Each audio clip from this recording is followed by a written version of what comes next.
I am a wealthy master in India. This video is purely for entertainment and does not infringe on copyrights or laws. The rights to the novel and image belong to the original author. We do not claim ownership. Don't like waiting and want to listen to this fanfic in full now? Subscribe to our Patreon, where you'll find the best fanfics. Chapter 301 Action. Satish is not tall, has stubble, wears a plaid shirt and jeans, and wears amulets and rings on his hands. He is about 25 or 26 years old, with a solid build, handsome face, and bright eyes. His habitual action is to kiss the amulet on his finger. Before each mission, he prays to the amulet. All gang members are God-worshipping. They are always aware that they are committing crimes, so they put their lives in the hands of God. For them, God is the ultimate big brother. Satish was originally Rajan's man. Rajan Jr. sent 2 pistols, one for Satish and one for his Sikh friend. At first, they just played with the guns or threatened others with guns. One day, Satish's girlfriend took him to the temple and tied a red rope on his right wrist to ward off evil spirits. While tying it, she said to him, "Don't do evil." The next day, Rajan Jr. ordered them to get rid of a herdsman who participated in the bombing. The target was in his early 30s and no longer worked for the gang. He was now devoted to doing good and regularly went to the king's Yang temple to worship. When Satish went to kill him, he saw anger and fear in his eyes. Satish raised his right hand, and he saw the red rope on his wrist and remembered what his girlfriend had told him. So he switched to shooting with his left hand, but he was not used to using his left hand, and the bullet missed and hit his calf. He turned and ran. Satish felt a little sympathy for him, as he was just a minor character in the bombing. If he really wanted to do anything to him, he would beg for mercy on his knees, but Satish hesitated. The herdsman ran all the way into his home, and Satish stopped because he was afraid of hitting his child.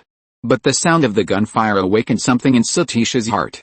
He fired into the air as he walked, and people ran away from him.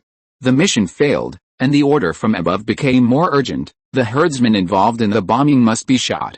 The 4 people, including Satish, had to launch a second assassination operation. They waited at a crowded bus stop, armed with precision weapons, including a 9mm Glock, a Mauser rifle, a .38 caliber revolver and a semi-automatic pistol. The 4 set coordinates on the map. One of them stayed beside the target person, and the others kept an eye on the retreat route. They hid their weapons in plastic shopping bags, and after taking their positions, they gave signals to their companions next to the target person. The companion shot the man in the head, and Satish and his men fired several more shots to ensure that he was killed, and then fled the scene. Someone was accidentally injured by a stray bullet. Satish stood there for a few seconds and saw blood everywhere. The man's head exploded, and his blood was still boiling, like water boiling on a gas stove. Since then, Satish has started his career as a killer. He became cold-blooded and indifferent to the bloodiest scenes. Satish believes that this is related to his childhood experience. When he was 7 years old, he just started elementary school and watched his mother being burned to death, but he ate chocolate the next day. His father, a senior tax official, claimed that his wife had died by self-immolation, but the police considered him a major suspect. He was suspended from his job, imprisoned, and served a life sentence. Years later, he appealed repeatedly and was finally acquitted by the High Court and released in court. Satish, who was left unattended, studied at an English school in Andheri. He had good grades and was always ranked in the top 10 in the class. But the bad things that happened at home made him start to make friends with the school's hooligans and get into trouble. He once urinated on the blackboard and was suspended from school. His family advised him, but it was useless. Satish started to have a girlfriend, but he was short of money. For this reason, he and his hooligans became pickpockets, stole cars, and even robbed people. Sometimes the theft did not go well, and they would get beaten up instead. If they had a gun, the situation would be different, Satish thought. Later, he really got a pistol from a friend in Uttar Pradesh. Satish would look in the mirror and proudly carry the gun around. As time went by, he became more and more eager to try shooting. Looking back, Satish may not remember what kind of people he had made friends with, but he certainly remembers what kind of guns he had used. At different stages of his adult life, he could count every gun he had on his waist, just like other men could not forget the women they had dated. During the bombing, he was in the arms business, and he was arrested by the police for this. In the cell, the police beat and electrocuted his accomplices in front of him. Satish was afraid, So he desperately recited a spell taught to him by a herdsman friend. In the end, he was really acquitted, and since then his faith began to lean towards Allah. After being released from prison, he returned to the countryside of Mabin under the persuasion of his family. His grandfather lived in an old house. His grandfather was a very strict man, and he made Satish do farm work. Satish carried the plow and tools and worked hard every day, but he could not even have enough food. He finally fell ill, and his grandfather refused to buy medicine for him. His brother wrote to him again, saying that he was seriously ill while away from home and was temporarily staying in a small hotel, and wanted to see him immediately. Satish asked his cousin to lend him money for travel and medical expenses, but was refused. It was a mixed feeling. He never had to worry about money when he worked for the underworld, and he lived a clean life, but he was only poor. So he ran back to Mumbai decisively. Satish found a job at an air transport company in Mumbai, which made considerable profits from smuggling. When he received his first month's salary, Satish bought his father a watch. He still remembers his father's happy look. Later, Satish fell out with his boss and switched to work for his cousin's logistics company. He had to throw the goods out of the window before the train entered the market tax station in Mumbai, then jump out of the moving train, hold the smuggled goods, and sneak into Mumbai under the noses of the tax collectors. One day he made a mistake and asked the passenger next to him to push the package out of the window. As a result, the package containing imported saris and machine parts fell under the train and was crushed. Not only did Satish not get his commission, but he also had to pay compensation. He resigned again after parting ways with his cousin. Later, an old friend contacted Satish. This person had just been released from prison and had met many gangsters in prison. Under his instigation, Satish joined Rajan Jr., who had already fallen out with Dawood. He started his first murder, and he was not afraid. The sound of the bullet would drive away his fear. After the first bullet rushed out of the gun, his mind was clear, and the fun began. Satish had remarkable achievements when he was with Rajan Jr. He committed 2 murders, 5 attempted murders, and a series of assisting murders. 2 months ago, he switched to work for the Dawood gang and had carried out 13 missions in just a few weeks. With his super high killing efficiency, he became the #1 killer of the Dawood gang. The reason why Satish joined the Dawood gang was simple. In addition to the reason for the spell, their remuneration was higher and the weapons they used were better.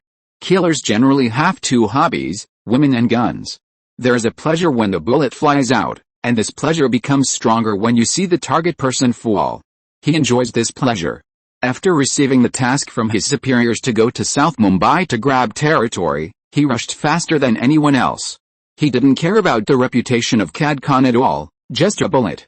Speaking of guns, Satish, who had just finished taking a shower, was slightly excited. In the evening, he would go to the West Dock to collect a batch of goods, Beretta pistols imported from abroad, which were very exquisite. Satish likes to listen to the sound of pistols. There is something unique in the sound of gunfire. The sound of AK-47 or other precision weapons does not have this characteristic, just like the different timbres of big-name singers. Satish only loves pistols, not fully automatic rifles. After taking a shower, he called a few partners and took a 3-wheeled tuk-tuk to the West Dock. The back seat of the 3-wheeled tuk-tuk can accommodate 8 people sitting opposite each other, and the front seat can accommodate 3 to 4 people, depending on the driver's willingness. The traffic was a little congested, but Satish ordered the driver to speed up. Cars, people, and cows were all obstacles in Satish's eyes. He kept saying to the driver, "Don't be afraid, pass him and squeeze him out of the way." He never knew what retreat meant. He was reckless. In the evening, Satish led his men to knock on the wooden door of a warehouse near the dock. The door creaked open, revealing Kama's figure. "Brother," Satish saluted respectfully. Kama was the finance minister of the Dawood gang.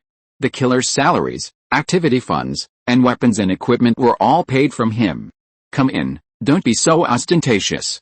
The police are looking for you, brother, they just want to make some money from you." Satish didn't care.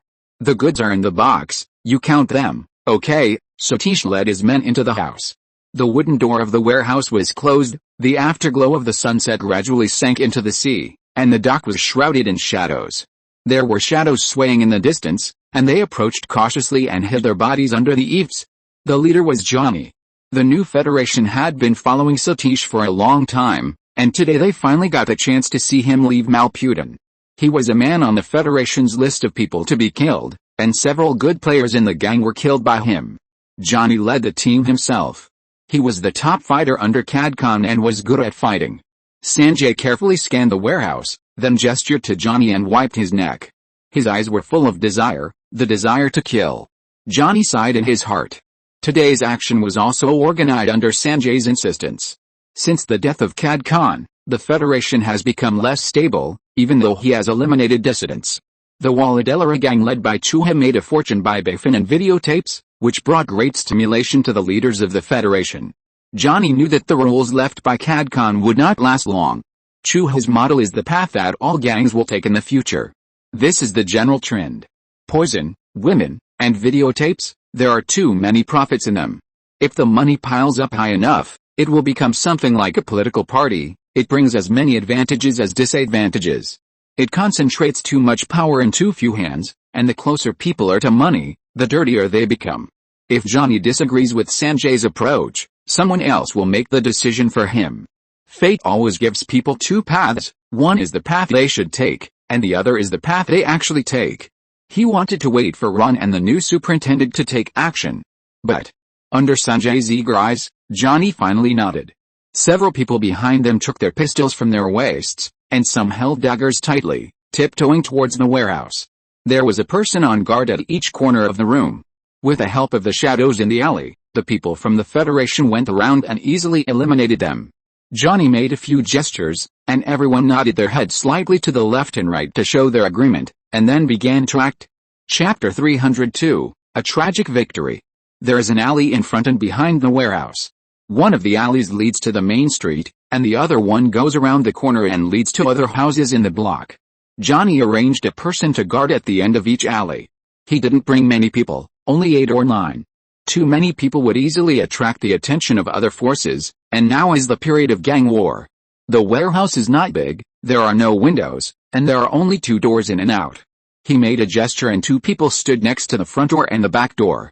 If Johnny and his men go in later and someone escapes, the people at the door will be responsible for the aftermath. Remember to kill without mercy after entering, and the battle will be resolved quickly. Johnny looked into their eyes and said, "Yes." Johnny nodded, then closed his eyes and prayed silently. When he looked up again, his expression was firm, and his eyes were burning with anger, with a ferocious murderous aura that he didn't want to be infected with. The alley was very dark, so dark that it made people open their eyes wide. Johnny shrank his shoulders and moved gently to the door like a leopard stalking. Sanjay led his men to the back door, and both sides would attack at the same time. A faint whistle was heard, and Johnny suddenly opened the door and rushed into the house, like a shadow that swooped down from the sky. Puff! Puff! The slight muffled sound did not travel far in the dark night. Johnny almost instantly dealt with the 2 figures in front of him, and he didn't even have time to tell who they were. Just as he moved the muzzle of his gun to find the next target, a huge fist attacked from the side. The hand was wearing a ring or brass knuckles, and Johnny felt the hard metal cut into his bones. He felt pain and the gun in his hand was knocked out. It was a strong man, almost as big as Johnny. He didn't say a word and continued to punch, very fast.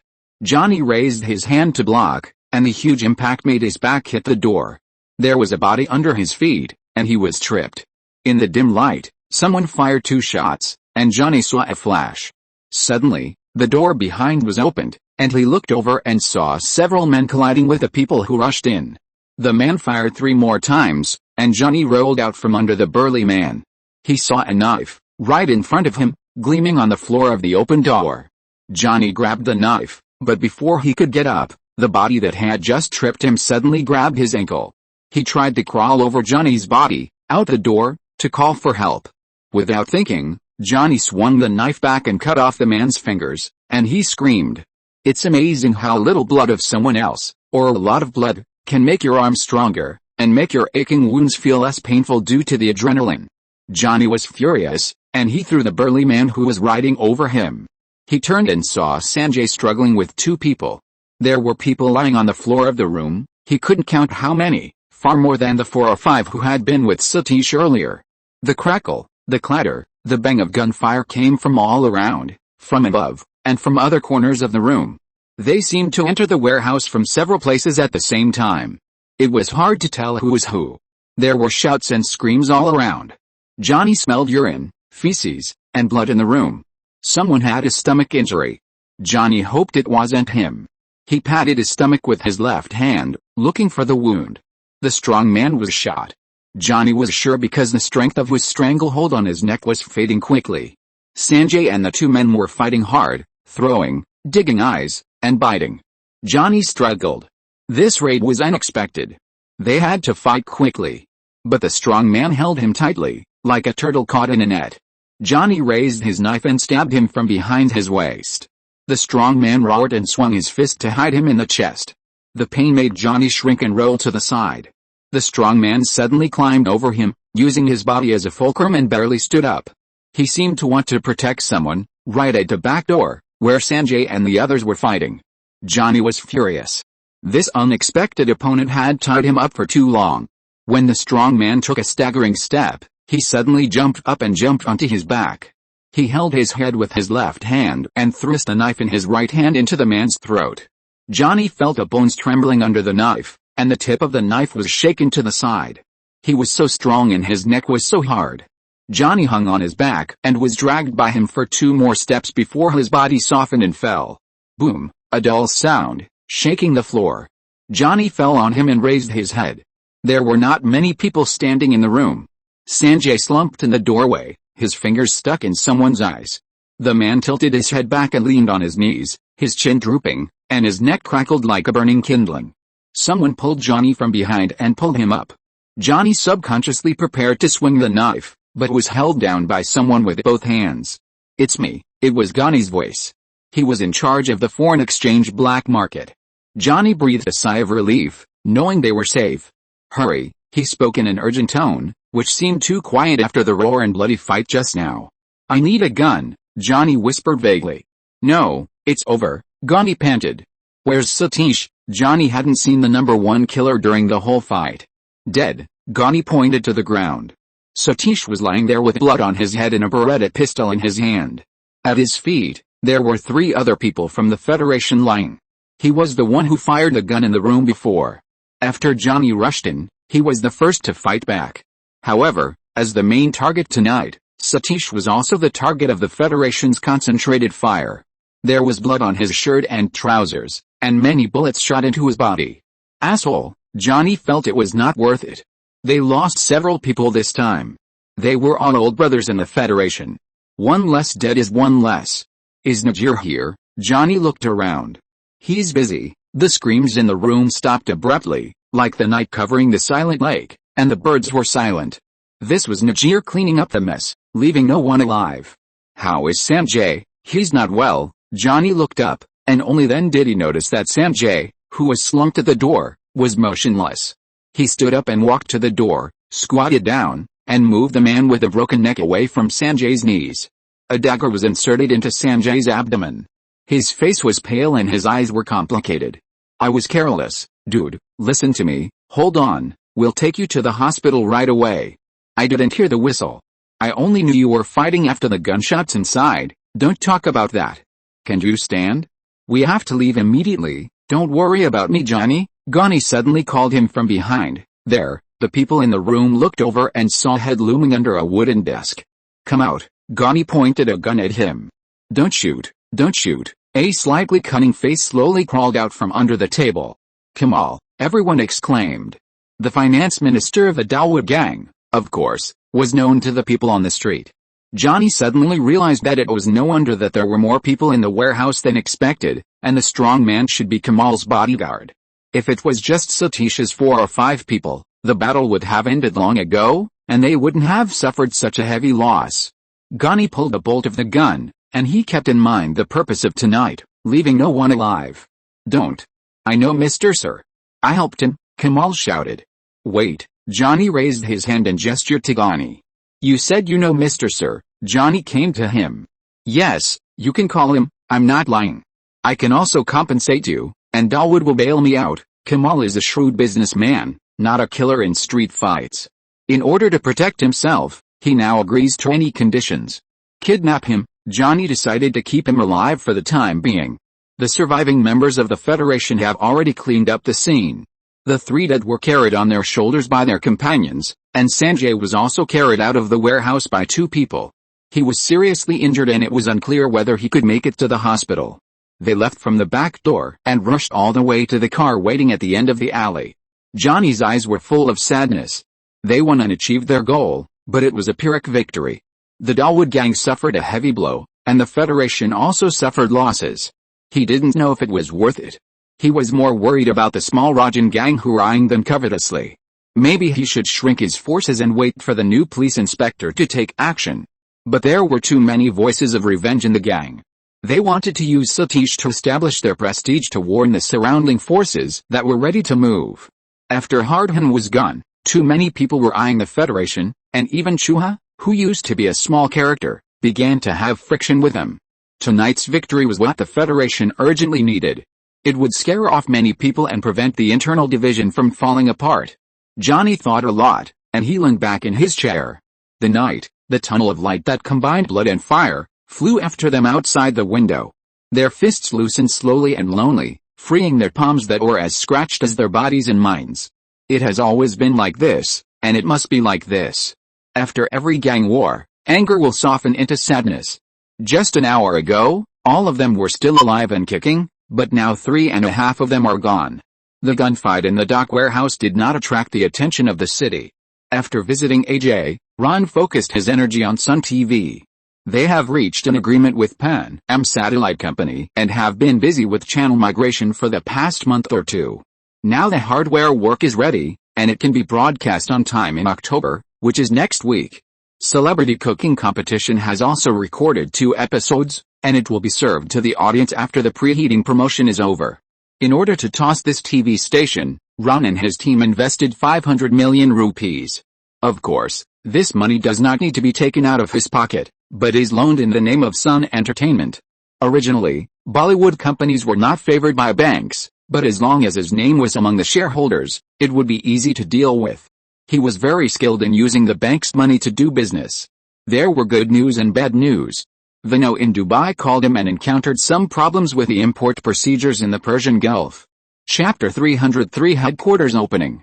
Ron's connections worked well in India, but when he went abroad, he was just like everyone else, without any privileges. If Sir Electric's products wanted to enter Arab countries, they could only follow the official procedures. As a result, half a year later, Vino had a lot of trouble and was often rejected by various minor issues. Of course, he wanted to take shortcuts, but he had no connections. Travel agencies are only small businesses in Dubai, and it is impossible to get to know key people. Ron talked to him on the phone several times, but there was no progress. If it really doesn't work, he can only go to Dubai in person. In the final analysis, it's because his wallet is not full enough. If he is a wealthy man like Tata or Ambani, he will definitely get a green light all the way. Opening up foreign markets is more difficult than imagined. There are 6 or 7 types of certifications alone, and the materials submitted include but are not limited to manufacturing drawings, schematics, bill of materials, packaging drawings, technical specifications, user manuals. Damn, after giving some money in India, it's just a matter of words. I have to say that my country's national condition system is still desirable. Well, it's very suitable for businessmen like him to do tricks. Ron waved his hand. Ask Anil to prepare the car. The headquarters of Sir Electric Appliances will be open today. Forget it, I'll let others go. Nia was not able to walk easily, so Ron called other servants to give instructions. There were dozens of servants in the villa on Malabar Hill, and only Nia could really follow Ron. Others, such as gardeners, cleaners, cooks, and laundry workers, almost never appeared in front of Ron. There were as many as 100 or 200 people in the huge villa. It was amazing that when he came back, most people disappeared on their own.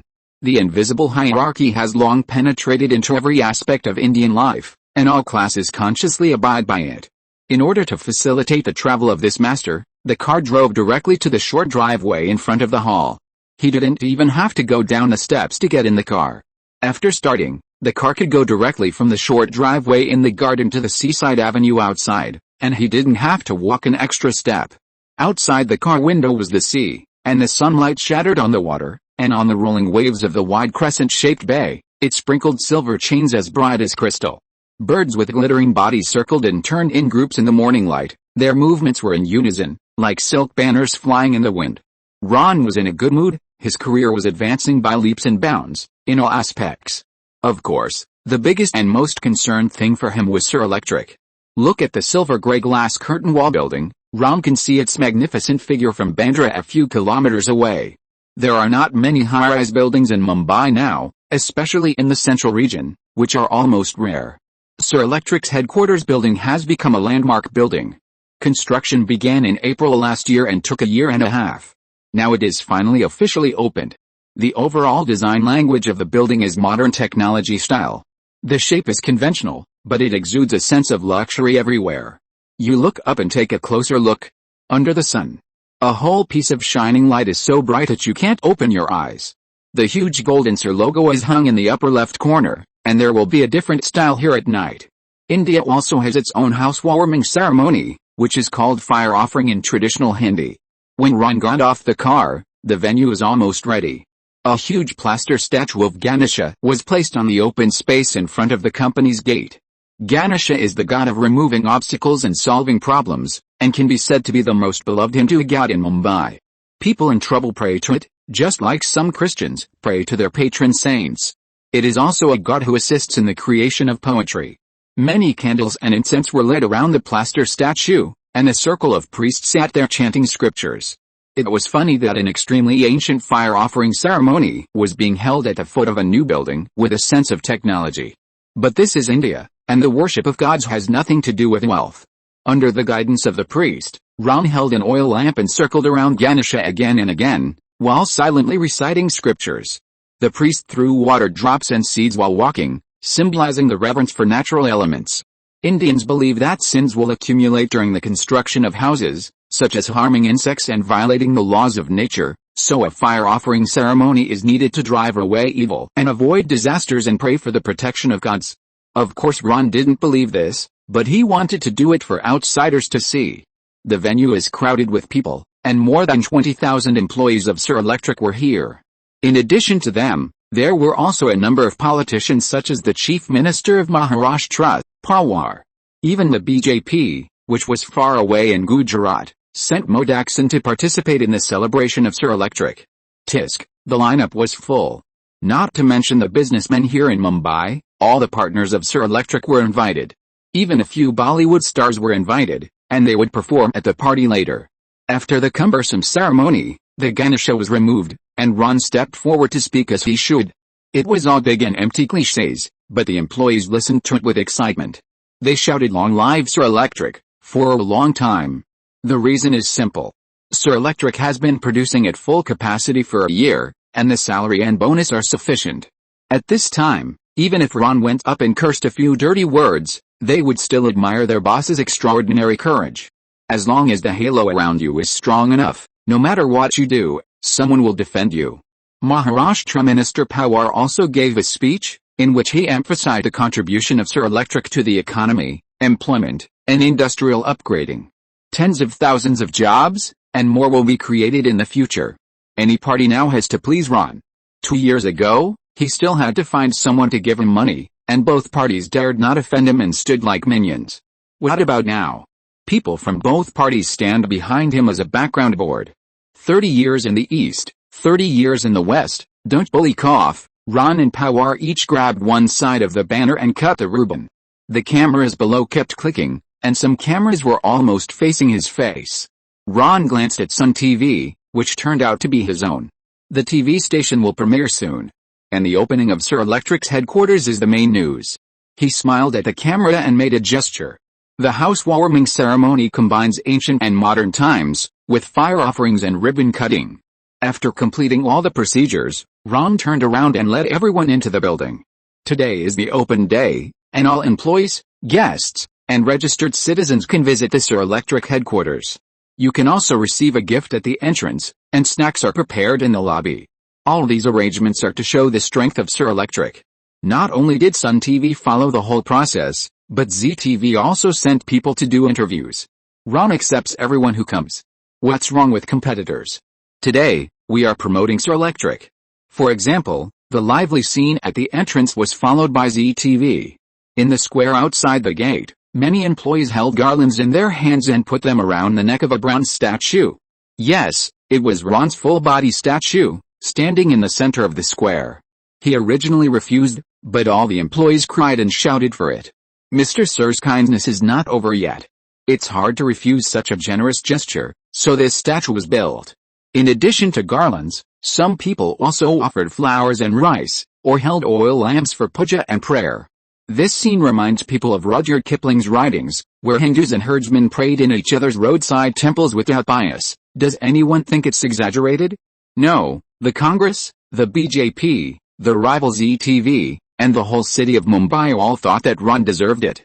He deserved it. For the poor, a job at Sir Electric was the most worthwhile. With this job, you could enjoy high-quality corporate healthcare, a clean house with drinking water, and a good education for your children. But such opportunities were rare, and for Mumbai, only 1 or 2 people out of every 1,000 were lucky. The son's favor was not something everyone could afford. The building had been fully renovated, and all kinds of advanced facilities made even passers-by who came to visit afraid to speak loudly. Many employees tiptoed around, because it was too new, too beautiful, and too clean. It was their first time to enter such a modern office building. Ron took the guests around and took the elevator to the top floor, where there would be a party. By the way, there was a helicopter pad reserved on the top of the building to facilitate Ron's future commuting. His office was also on the top floor, which was a consistent tradition for Indians. Of course, now was not the time to enjoy himself, because there was still a large group of guests to entertain. The first person Ron wanted to thank was Rahul, the designer of the Sir campus. If the place was bigger, I could design wider roads, more beautiful residential areas, and even hospitals, theaters, and parks. He still felt regretful. It's already very good. Ron clinked glasses with him. At least it can solve the housing problems of tens of thousands of people. Standing on the top floor, the entire block is in full view, including the Sir campus under his feet. To their northwest, more than 30 residential buildings are under construction and are approaching completion.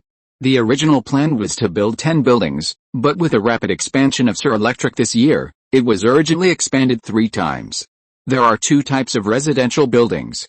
One is a family-style apartment for middle and senior management, and the other is a collective dormitory for ordinary employees. Ron can't allow employees' families to move in like compound. That's unrealistic. The families behind 20,000 employees may have more than 100,000 people, and you can't manage them centrally at all. Only middle-level employees are eligible to apply for family rooms, which are commercial housing comparable to high-end apartments in Mumbai. There are only a handful of companies in India that can provide such welfare benefits. Sir Electric can already sit at the same table with Tata and Reliance.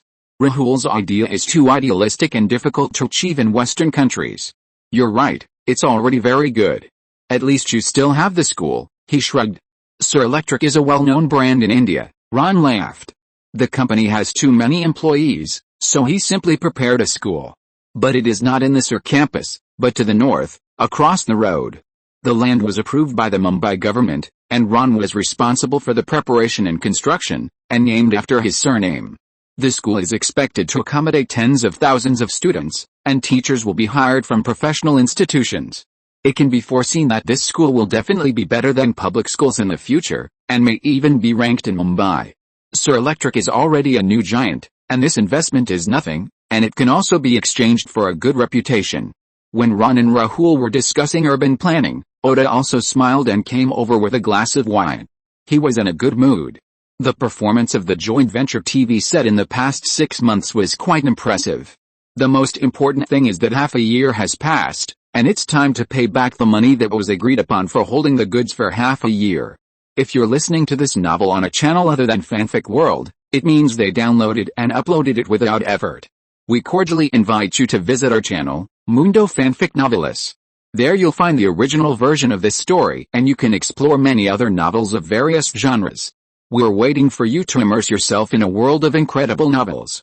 Chapter 304 Big Pancake. Mr. Sir, congratulations, congratulations, congratulations. The two smiled like old friends who have known each other for a long time. With this headquarters, Sir Electric will be the most well-known brand in India. Mr. Oda, you can come often when you are free. You also have an office here, The joint venture company does not have a separate office in the park, so it temporarily borrows the 6th floor of the headquarters building. The place here is large enough, and Sir Electric's employees are not enough, so it is no problem to give some to the joint venture company. I am honored. Your company's strong financial resources are amazing, thank you. The joint venture company has performed very well. We sold 80,000 TVs in half a year, which is more than Japan's own. Oda looked at him. I said that the Indian market is huge, that's right. The performance in the past 6 months is proof. Oda continued to look at him. Well, it will be better in the future. Half a year, Oda emphasized. We must look long-term, Mr. Sir, Oda stopped pretending. The half-year period has come. What about the repayment that was agreed upon at the beginning? This Indian guy has no idea at all, and Oda complained in his heart. He hinted several times, but the other party seemed not to understand. How rude, forcing him to speak so bluntly to collect debts. Payback. Ron was stunned. Yes, 10,000 units were sold in the first month of listing. Except for the deposit, NEC has not received a penny to date. Well, Ron sorted out his words in his head. He really forgot about it. In his concept, there's only a deposit, not the final payment. NEC didn't even get the deposit for the subsequent goods. All of them are on credit.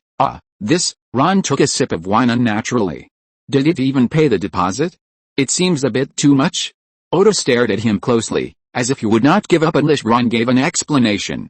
How about this? I'll have someone squeeze out some funds to pay the deposit for some parts first, only the deposit. According to the contract, the first batch of $1.8 million should be paid in one lump sum. Listen to me. Ron came over and clinked glasses with him enthusiastically. I plan to continue to expand the production scale of the joint venture. What do you mean? Oda raised his eyebrows. Don't you think that a single production line greatly limits our production capacity? Sir, NEC TVs have never been overstocked. They are all taken away on the same day. So, Oda's eyes flickered. Add 2 more 18-inch production lines, and it would be best if we also have a 21-inch one. Some customers have asked us why we don't provide higher-end TVs. What? Oda was shocked. 3? Are you sure the Indian market can absorb so many TVs? Then let me ask you, what is NEC's sales in Japan in the past 6 months? Less than 10,000 units, so few. Ron himself was stunned for a moment.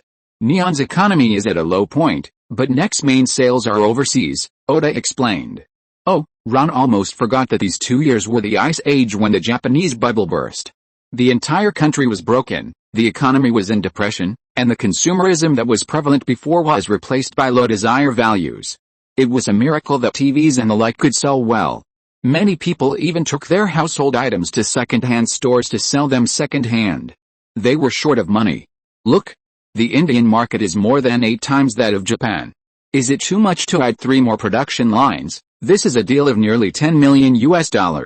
I can't make a decision, and you are only willing to pay a deposit. Oda's face was uncertain. It's because we don't have money.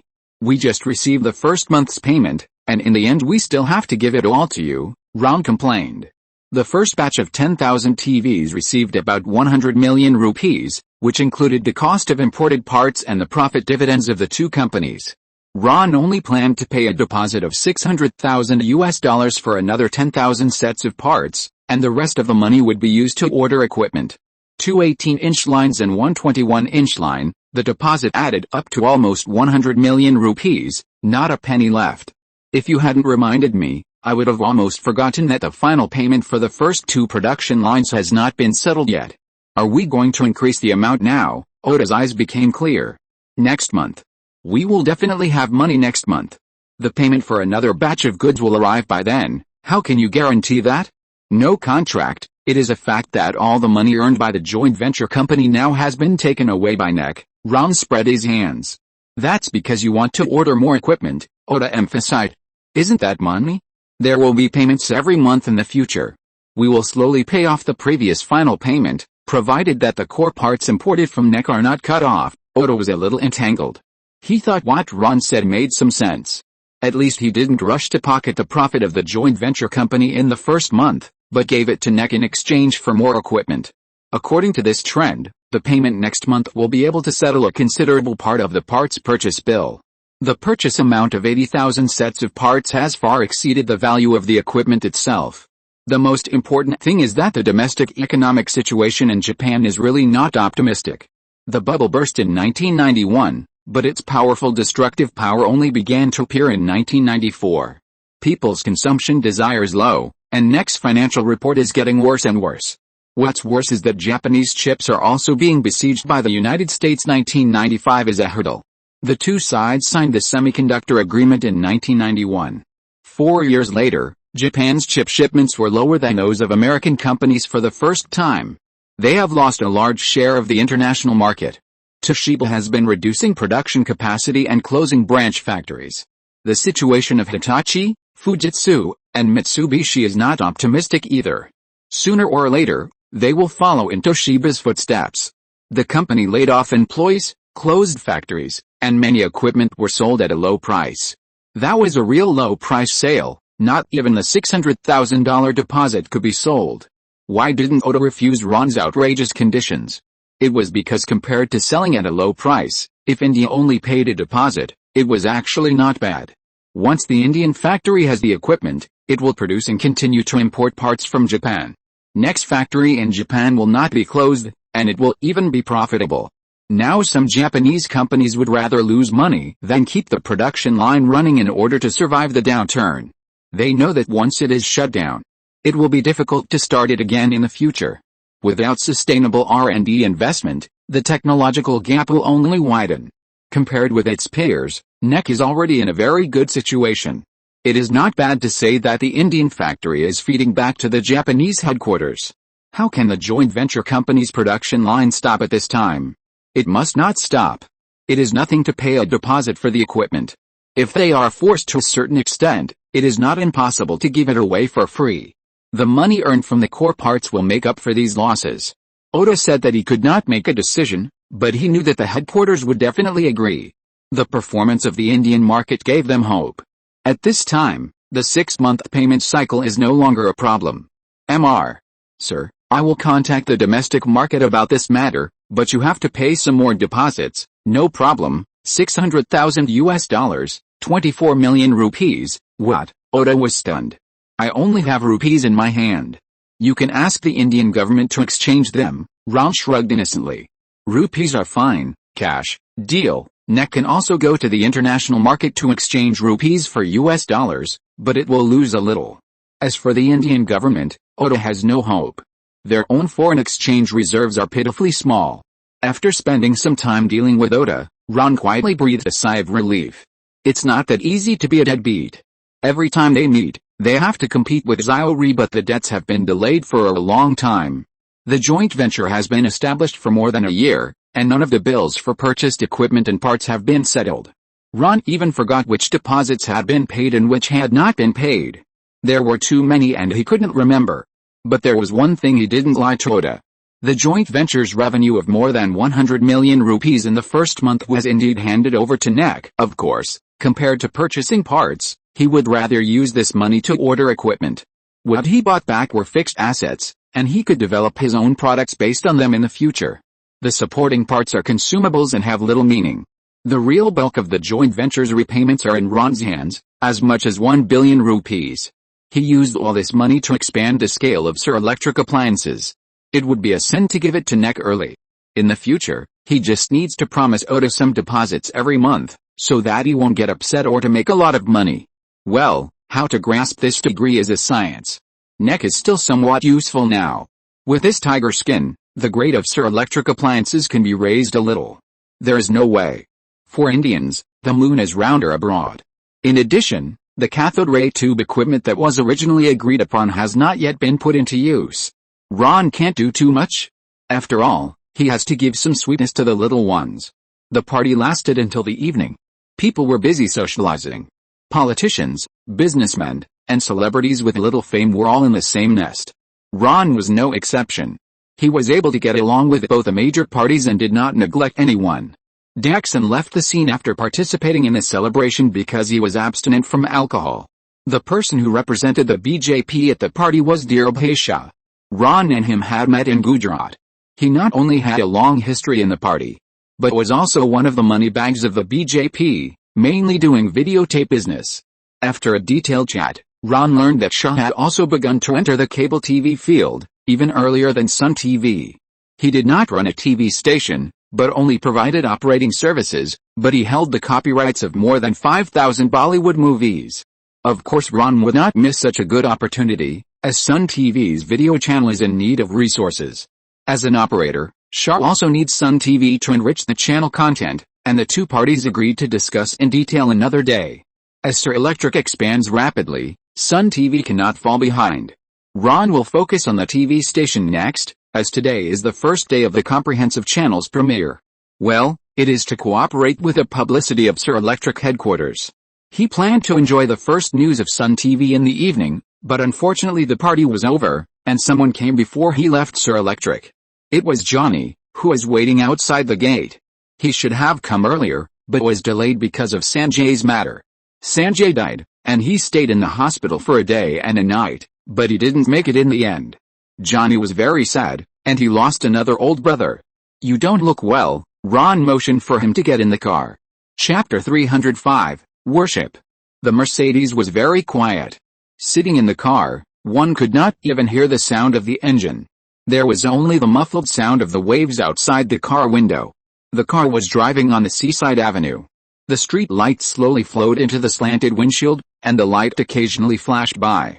"What do you mean?" Ron knocked on the back of the chair in front of him. Anand put the CD into the cassette on the dashboard. Soothing music floated out from around the headrest, and the tune was relaxing. "We had a war with the Dawood gang," Johnny said. "Huh?" Ron was puzzled. "To be precise, it was a raid. We ambushed the opponent's #1 killer." "What was the result?" Ron was calm. "Satish died, and there were a dozen Dawood gang members. We also lost a few people, including Sanjay." Johnny's tone was a little sad. "Why not wait a while?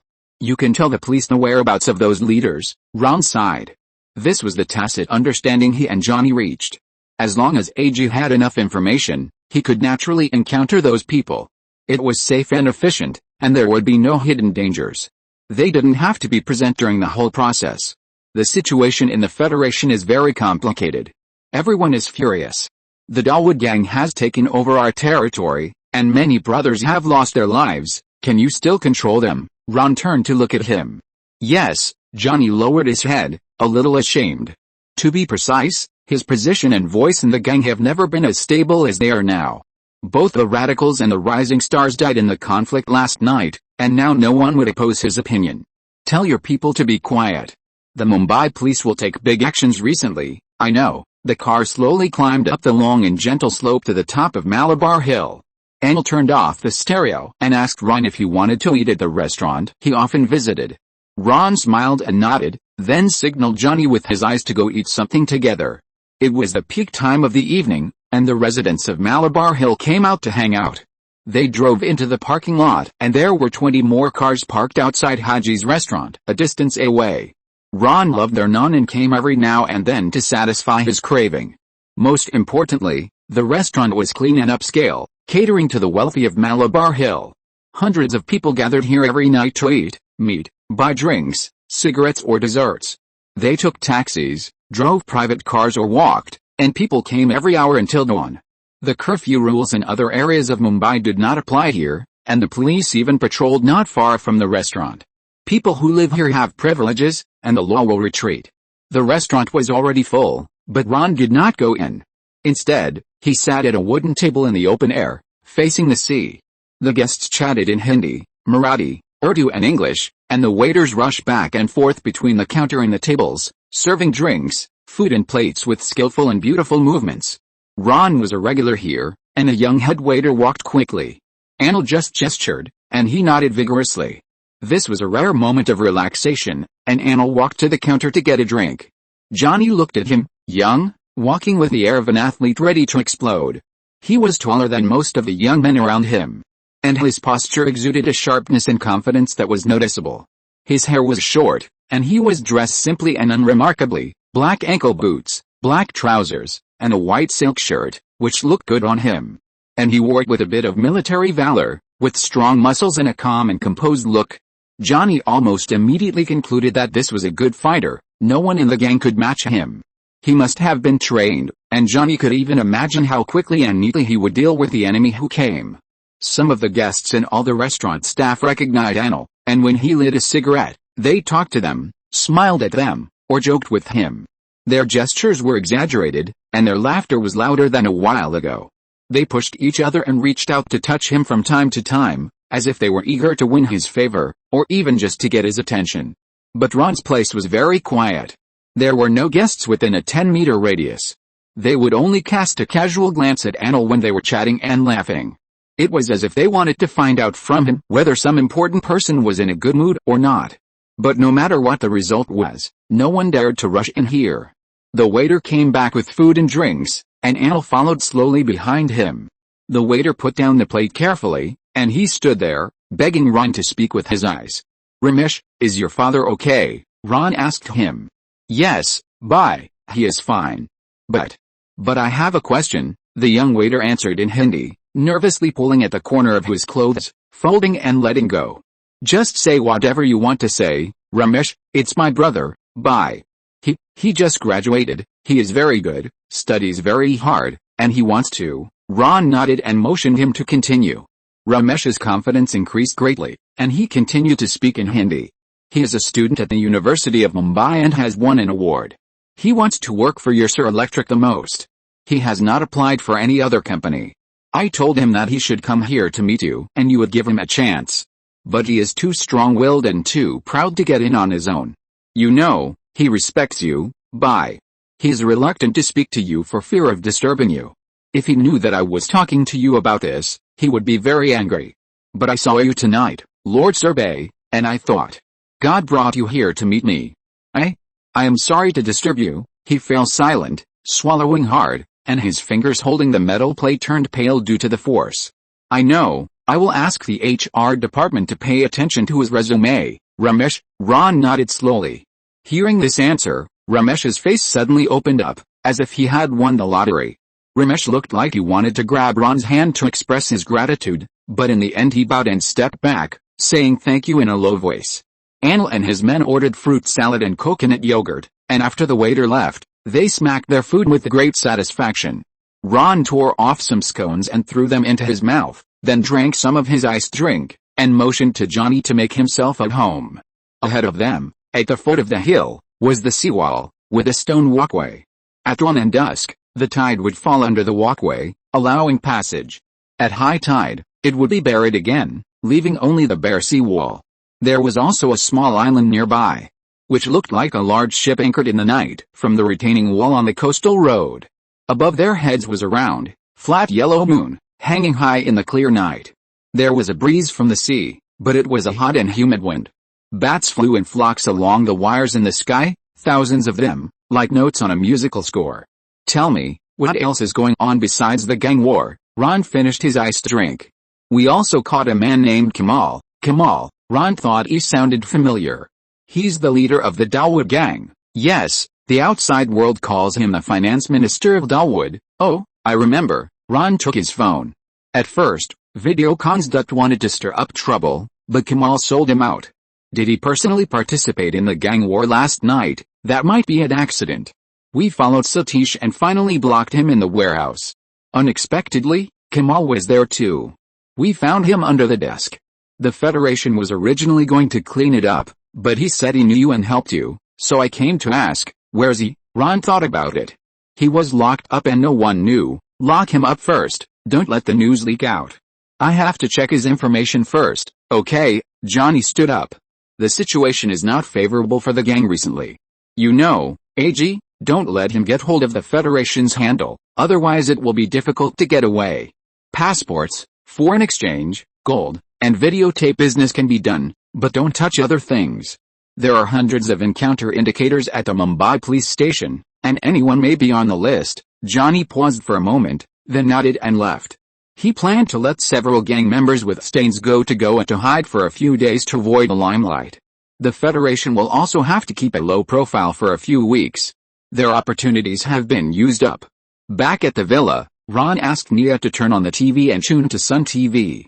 The screen was showing the celebration of the headquarters building of Seoul Electric during the day, and the modern office was fully exposed in front of the camera. The speeches of the politicians and the process of Ron taking people on a tour were all reported in detail. As early as 2 weeks ago, the announcement of ATN Asia Television Network's name change to Sun TV had been issued. Although the more than 8 million viewers accumulated in the early stage were lost due to the influence of satellite signals, there were still 5 or 6 million. Although the market share seems to be only half of ZTV, Ron is not panicking at all, as he has not yet used his trump card. Sun TV is now only a trial broadcast, and viewers can watch it for free. The purpose of this is to speed up the teams running in and adapt to the new broadcasting process as soon as possible. In addition to news programs, the TV station has also prepared a set of TV dramas, which are scheduled for the prime time in the evening. The source of the film is selected by Mary and others, and Ron did not ask about it. He believes in their professional vision. In addition to news and TV dramas, Sun TV has also prepared a quiz show, Sir. Raise your hand. The process is very simple. 2 hosts ask questions in front of the camera, and then the audience answers. How to answer? Call the TV station's hotline. Usually, there will be 20 seconds of thinking time for a question, and then the host will let the director's desk receive the incoming call. If the audience answers correctly, there will be various gifts, ranging from cash to various home appliances sponsored by Sir Electric. The scope of the questions is mainly concentrated in social encyclopedias, including daily life tips, current affairs, geography, history, and even Bollywood entertainment news, covering everything. Anyone can participate, there is no threshold, it all depends on your hand speed and luck. This program is simple to produce and highly interactive, very suitable for TV stations to warm up the audience. If the trial broadcast is good, we will consider making it into a large-scale competition program later.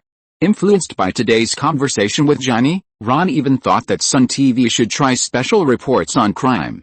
It happened that he was going to find Aggie soon, maybe he could get something from him. Chapter 306 Crime Special. Ron visited AJ's office again. It was busy here, with people coming and going like schools of fish looking for food. The gang wars in various parts of Mumbai have seriously affected people's daily lives. Especially in the South Mumbai area, the local upper class is disgusted by the endless crimes, and the police regard the public security issues there as a top priority. AJ is famous, and people have high hopes for him after he came to power. The newspapers portrayed him as a savior hero. They talked about his performance in investigating the bombings and promoted him as the only candidate who could solve the crime problem in Mumbai. Ron brought Mary and Karuna from the TV station with him this time to collect folk songs and understand the real inside story of the gang war and the interrogation process.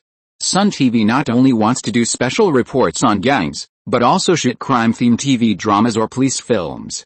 The Indian government's review in this regard is extremely loose, and the scale is so large that Hollywood in the West is stunned. Ron has such resources, AJ is his good friend, and there is no channel closer to the inside story of crime than this. He planned to make crime suspense the trump card of Sun TV, whether it was documentary reports or exciting gunfight films. When they entered the door, they met a police superintendent and his informant reporting to AJ about the gunfight that had just happened. AJ nodded frequently, then wrote and drew on the map, issued various orders, roared from time to time, and kept asking questions until the informant swore and gave a guarantee. Gang wars made him impatient to interrogate slowly, and wherever there was a gunfight, the police station would immediately go out and encounter it on the spot. Ron introduced the people around him to him, and AJ shrugged and did not comment. He had never been very interested in Bollywood. Old Lal was stood up by these people, which led to a stroke and bedridden for several months. But Mary was an old acquaintance, and he promised to send someone to be a criminal investigation consultant for the TV station. After the two sides exchanged greetings, Ron looked around his office. This is like a frontline command center, gang wars are also wars. AJ took a sip of coffee while he was free. There was a map on his desk, and pictures of the leaders of the major gangs were posted on the wall. Ron Evans Johnny. I was just about to tell you about this, the Dow gang. Ron hadn't finished his sentence when the phone on Aj's desk rang. He motioned for a moment, then picked up the phone and said a few words. There's an important informant. Aj looked at him. That's great, we can let them see how the police and informants deal with each other. Ron motioned the people from Sun TV to take notes. Aj asked someone to bring the informant up, and the door opened. An extremely thin young man in his early 20s walked to Aj's desk and bent down. He looked anxious and muttered a lot. Aj just nodded and let him go. After he left, Aj told Ron and the others that the young man's name was Khan. He was a thief and a famous playboy. His nickname was Little White Face. He had affairs with the wives of many gang leaders. I envy him, Aj joked. Be careful of Ritu, Ron laughed. Ritu is AJ's wife. She knows that her husband is popular with women and often whispers about him. The two chatted for a while, and AJ told Ron that the informant, Khan, was not going to last long. The first time he was brought to the police station for theft, AJ's men beat him up until he began to vomit blood. Khan told the police officers who resorted to violence against him that he was in the late stage of AIDS, and the police immediately reported this to AJ.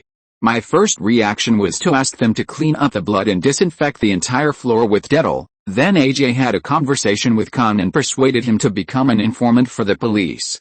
Why did he agree to it? For money, Ron asked. AJ shook his head, so that he could come to the police station at any time. Just for this, Ron was puzzled. Yes, as an informant, Khan could drive to AJ's office at any time. It makes him feel powerful. AJ was also generous to his informant. I don't mind letting him live a little more freely. In the last 6 months of his life, he gave Khan a phone card and his private phone number, which Khan could call at any time.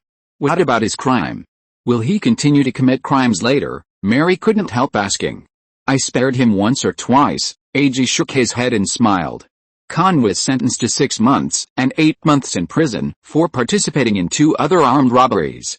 This was also a deception to a certain extent, so that the gang would think that Khan would not be an informant for the police. Just now, Khan brought a useful piece of information. The wife of a gang leader who had an affair with him accidentally revealed that her husband would come to her residence to see her tonight. When AJ introduced him to Ron and others, he made arrangements by the way. He picked up the phone at hand and called the people below. Is the tricycle confiscated last time still there? Can it work normally? Yes, the people under him answered. Be prepared, it will come in handy tonight. AJ's plan is to have Khan disguise himself as a rickshaw driver and park his rickshaw in front of his mistress's house. AJ's men will dress up in plain clothes nearby, either pretending to be roadside vendors or passers-by. Once the gang leader shows up, Khan will identify him to the police. It doesn't matter if he doesn't come tonight. Khan said that the gang leader will go to church regularly, and AJ's men will ambush outside the church. The leaders of these gangs are very cunning, and the police usually don't know where they are hiding. But as soon as they show up, AJ will move out quickly. After regaining power, his chance encounters have increased greatly, enough to accommodate most of the gang leaders in Mumbai. Once you catch that gangster, what will you do to him? Karuna asked curiously. It was the first time he was exposed to the inside story of crime, and the first time he was so close to gang members. He was both scared and excited. AJ looked at him, then at Ron and Mary, and then turned his gaze back to Karuna, with a faint smile on his lips. Do I have any other choice? Is it possible that Khan transmitted AIDS to the gang boss through his mistress? Karuna was as excited as if he had heard a wonderful movie plot. An agent who slept with a gang boss's wife and indirectly transmitted AIDS to the gang boss, killing people invisibly. He used to be a Bollywood advertising film producer, so this kind of imagination is easy to come up with. The incubation period of AIDS is too long, at least 6 years. 6 years is enough for them to do too many bad things. AJ immediately denied this operation. Next was the routine meeting time between AJ and the police superintendents in the jurisdiction. Those police superintendents were all local snakes, cunning and fat, and AJ jokingly called them bandits behind their backs. At Ron's request, AJ also let Mary and Karuna see the interrogation at the police station. Some of the suspects looked polite, and they were familiar enough to make Carmeli and Luna feel uneasy. If they were a little richer and more educated, they would be exactly like us. AJ didn't avoid Ron and the others at all. The suspects were beaten with fists, belts, and whips, which rained down like raindrops. During the beating, the suspects always called the police's abusers sir, just like students called teachers at school or Carmeli's assistant called him. They never cursed at the police who slapped them in the face. Instead, AJ used dirty words and threatened them that resistance will be treated severely, but AJ still restrained himself and didn't really shock them below, at least not when there were ladies present. The suspects were dragged away by plainclothes police, and they returned to their original office. Ron had seen this kind of scene before, and was about to laugh at Mary for not being able to withstand the shock, but suddenly remembered her background. Well, it's hard to say who is scaring whom. Karuna, on the other hand, seemed extremely shocked. The sound of fists and belts hitting his flesh made him tremble uncontrollably, but he still opened his eyes wide and did not look away. They were all respectable people, and they had never seen such a scene before. "This is nothing," said AG, "it's just child's play, it hasn't really happened yet," said Ron, knowingly. "They will be taken somewhere else." AG smiled slightly. "Go and have a good vacation." Just recently, Johnny told Ron about a gang member in the New Union who was abused in the police station. The police had stripped the man's clothes, pressed him face down on a bench in the interrogation room, and tied his hands to the bench legs. An officer put on gloves and took out a small bottle of acidic solution comparable to bathroom pipe cleaners. Just one drop could corrode a person's skin. The gloved hands pried open the man's buttocks, and they held him down to prevent him from moving, and then poured a whole bottle of solution into his body. A few months later, every time the gang member went to the toilet, blood clots would still be discharged.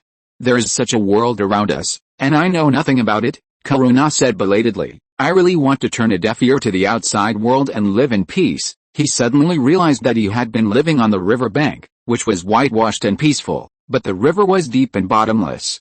5 minutes away from his home decorated with green plants, there was a turbulent undercurrent full of pain, violence and even murder. After showing them the underground world of Mumbai, Ron asked Mary and Karuna to go back first to think about the TV station. The following conversation is not suitable for being put on the surface, nor for more people to know. "Do you know Kamal? People call him the finance minister of the Dawood gang." "Yes," AG nodded. "Is he on your encounter list?" "That guy is not involved in many violent crimes, but more in smuggling and money laundering. The Mumbai court is more suitable for him." "I understand," Ron nodded. "Is it the gunfight at the dock warehouse?" AG asked. "It has nothing to do with me, but I roughly know what happened. You should have received intelligence about the whereabouts of those gang leaders." "I know you need it," Ron patted his shoulder. "Do you have informants in those gangs?" "I have a lot of sources," Ron smiled. "We must seize the opportunity and catch them all in one fell swoop." The word deputy and the deputy inspector should be removed. Some things are tacitly understood by everyone. For AJ, as long as he can suppress the gang war in Mumbai, this matter is nothing. As selfless as he will also use extraordinary means when interrogating suspects. Chapter 307 Brand Linkage. The gunfight at the West Coast Dockyard warehouse had finally come to light, and the newspapers were filled with condemnation. Dead bodies everywhere and massacre were spread across the headlines of Mumbai's major dailies like butter on the prison guard's sugary buns. However, the news in the newspapers was somewhat outdated. As early as the night before, Sun TV had done a live follow-up report. With AJ's relationship, Karuna and his team often had access to inside information that was unknown to ordinary people. Sun TV dug deep into the identities of the warring parties, the location of the gunfight, the number of casualties, and the background of the conflict. With a lot of hard facts and in-depth content, Sun TV opened up the situation after only a few days of trial broadcast. A large number of viewers called and claimed that there was a gunfight downstairs and asked the TV station to interview them. Some people also urged the TV station to crack down on gang crimes as soon as possible, completely ignoring the fact that this should be the job of the police. The headquarters of Sun TV in Zuhu district became lively, and the employees were no longer idle like when the show was suspended. Now the TV station's audience has quickly recovered to the 8 million before the name change, and the quiz show Sir Raise Your Hand has become popular. The middle class likes it very much. Not only can they win prizes, but they can also show off their knowledge. Most of them have read books and have some knowledge of history and geography, and even a small encyclopedia of daily life. The most important thing is that they can hear their own voices on TV, which can greatly satisfy their vanity. On TV, who wouldn't be excited? If they can win a prize, it will be enough for them to brag about it for half a year. As for the phone bill, it is not worth mentioning compared to vanity. The results of the 2-week trial broadcast have proved that Sun TV can firmly grasp the hearts of the audience. Taking advantage of this momentum, the TV station is preparing to end the trial broadcast and officially launch a paid subscription service. The movie channel Sun Video has also been integrated and can be launched simultaneously. This channel mainly broadcasts old Bollywood movies, TV series purchased by Sun Entertainment, and music songs in the copyright library. These are all carefully selected high-quality content, which are broadcast in different time periods according to the theater category, and occasionally a small number of advertisements are inserted. The flagship channel Sun TV charges 20 rupees per month, the movie channel charges 15 rupees per month, and the English channel is relatively high at 30 rupees per month. This is similar to the pricing of most cable TV operators in the market. Different channels are aimed at different groups of people, so the charges are somewhat different. Sun TV also launched a package price, subscribing to 3 channels at the same time, with a discount of 50 rupees. If you only like popular comprehensive channels and movie channels, it doesn't matter, 30 rupees is the flat price. For families with TV sets, this fee is already very down to earth. Sun TV has its own cable TV network, but the scale is limited. More than 8 million users are the accumulated data of multiple operators across the country. The subscription fee collected by the TV station from users every month is to be shared with a cable TV operator. It is basically 40% to 60% or 50% to 50%, which is similar to the sharing between theaters and film distributors. That's right, the TV station is the film distributor and the cable TV operator is the theater, the same principle. Sun TV's 20 rupee subscription fee has to be shared with the operator half, which is too unprofitable. If you want to put all the money in your pocket, it's simple, then don't share it. The most effective way is to expand your own cable TV network, so that the channels are completely in your hands. So Sun TV and Sir Electric have launched a joint effort. All new users who purchase Sir Electric will be given a 6-month subscription service. After 6 months, the first renewal will be 50% off. The same applies to old users, with a first-year subscription fee half price. Sir Electric has sold at least 2.5 million TV sets so far. After several branch factories have been put into production, the monthly production capacity can now reach 500,000 sets. Not to mention the more than 2 million old users. Once this event was launched, the number of subscribers of Sun TV has increased by 500,000 per month. After all, it is free, no one will refuse it. Isn't it good to get it for free for half a year? Of course, there is a prerequisite. The cable TV operators participating in the event are limited to Sun TV's own platform. The discount is not for promoting TV sets. Sir Electric's goods are usually in short supply. This is all for the TV station, with the purpose of quickly acquiring subscribers. After the event was officially launched in mid-October, the busiest one was not the TV station or Sir Electric, but Anand. Mumbai has a population of more than 16 million. Excluding slum residents, there are at least 8 or 9 million ordinary residents. In fact, many slums with dilapidated houses have water and electricity, and many families there have TV sets. Most people bought TV sets in the last 1 or 2 years, and the Sir brand is the most popular. Even now, Mumbai can consume tens of thousands of Sir TV sets every month. Well, in the eyes of most people, this activity is no different from giving away subscription fees for free. Almost every family that bought a Sir TV called a TV station to request the installation of a cable TV network. In order to meet the huge subscription demand, Anand mobilized thousands of people to run around the streets and alleys of Mumbai, but they were still busy. They were very motivated because they could get 15 rupees in labor fees for each household they solved. The more you work, the more you earn, and many people even work overtime. With the huge size of Mumbai, this good job may only last for a few months. As long as you are diligent, you can easily earn 6,000 to 7,000 rupees a month. This is almost comparable to the income of a middle-class family. Now many young people in the slums are trying to become cable TV installers. Not only in Mumbai, but also in many big cities in India, such as New Delhi, Hyderabad, Bangalore, Kolkata, and Ahmedabad. Sun Cable TV network is operating. The linkage activity has a significant effect. The number of viewers of Sun TV has exceeded 10 million in just 1 month. It will not take long for it to surpass Zee TV and become the largest private TV station in India. After integrating the industrial chain, it only takes a little push to produce a terrifying effect. Capital is like a snowball. When you become a giant in a certain field, you will often get twice the result with half the effort when you enter related industries. Of course, this kind of marketing activity is very expensive. Not to mention the remuneration of the installers, the hardware investment of the cable TV network alone is not a small number. But even if only 1/3 of the users attracted by free this time remain in the end, it is still a big profit.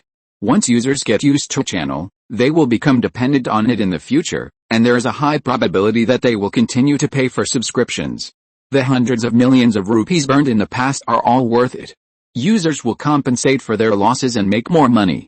Putting aside the expansion of Sun TV, the outside world is still focused on the gang war. Television stations, newspapers, and radio stations all demanded that public power be exercised and thugs be severely punished. At this time, both the government and the public had a high tolerance for violent police enforcement. Age was not polite. Since people gave him the power of life and death outside the law, he had to use this method of encounter. In just 1 week, more than a dozen gang leaders were dealt with in this way, including the Dawood gang, the Rajan gang, and the Gori gang. Good criminal investigation work should be to find small clues, piece them together bit by bit, and never give up until the whole mystery can be solved. But it was too late. Age didn't have that much time. As long as it was confirmed that the target had a lot of blood on his hands, the encounter experts would shoot directly. The Mumbai police attacked everywhere without scruples, greatly improving the case closure rate in a short period of time. It is hard to say whether there was manslaughter or frame-up, and no one cares. Every day there was news in the newspapers saying that a certain gang leader was executed on the spot, and the joyful tone was vividly written on the paper. Ron was also paying attention to this matter, and he wanted Sun TV to continue to follow up on the report. During this period, not counting new users, the number of users who paid real money to subscribe was also increasing. A large part of the reason was that everyone wanted to see the final outcome of the gang war. Ron felt more and more that the crime topic was worth doing in depth, but before he could take any action, an unexpected call came in.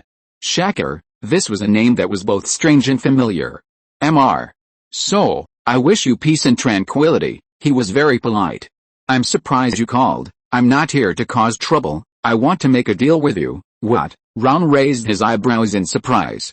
You should know about the gunfight at the dock warehouse. Yes, Kamal is missing, and there is no body at the scene. There's only one possibility, the new Federation took him away, so, we have contacted them, but there has been no progress. Everyone has fallen into the quagmire of hatred. I know you know someone in the new Federation. I would like to ask you to help redeem Kamal. The price is negotiable. Why me?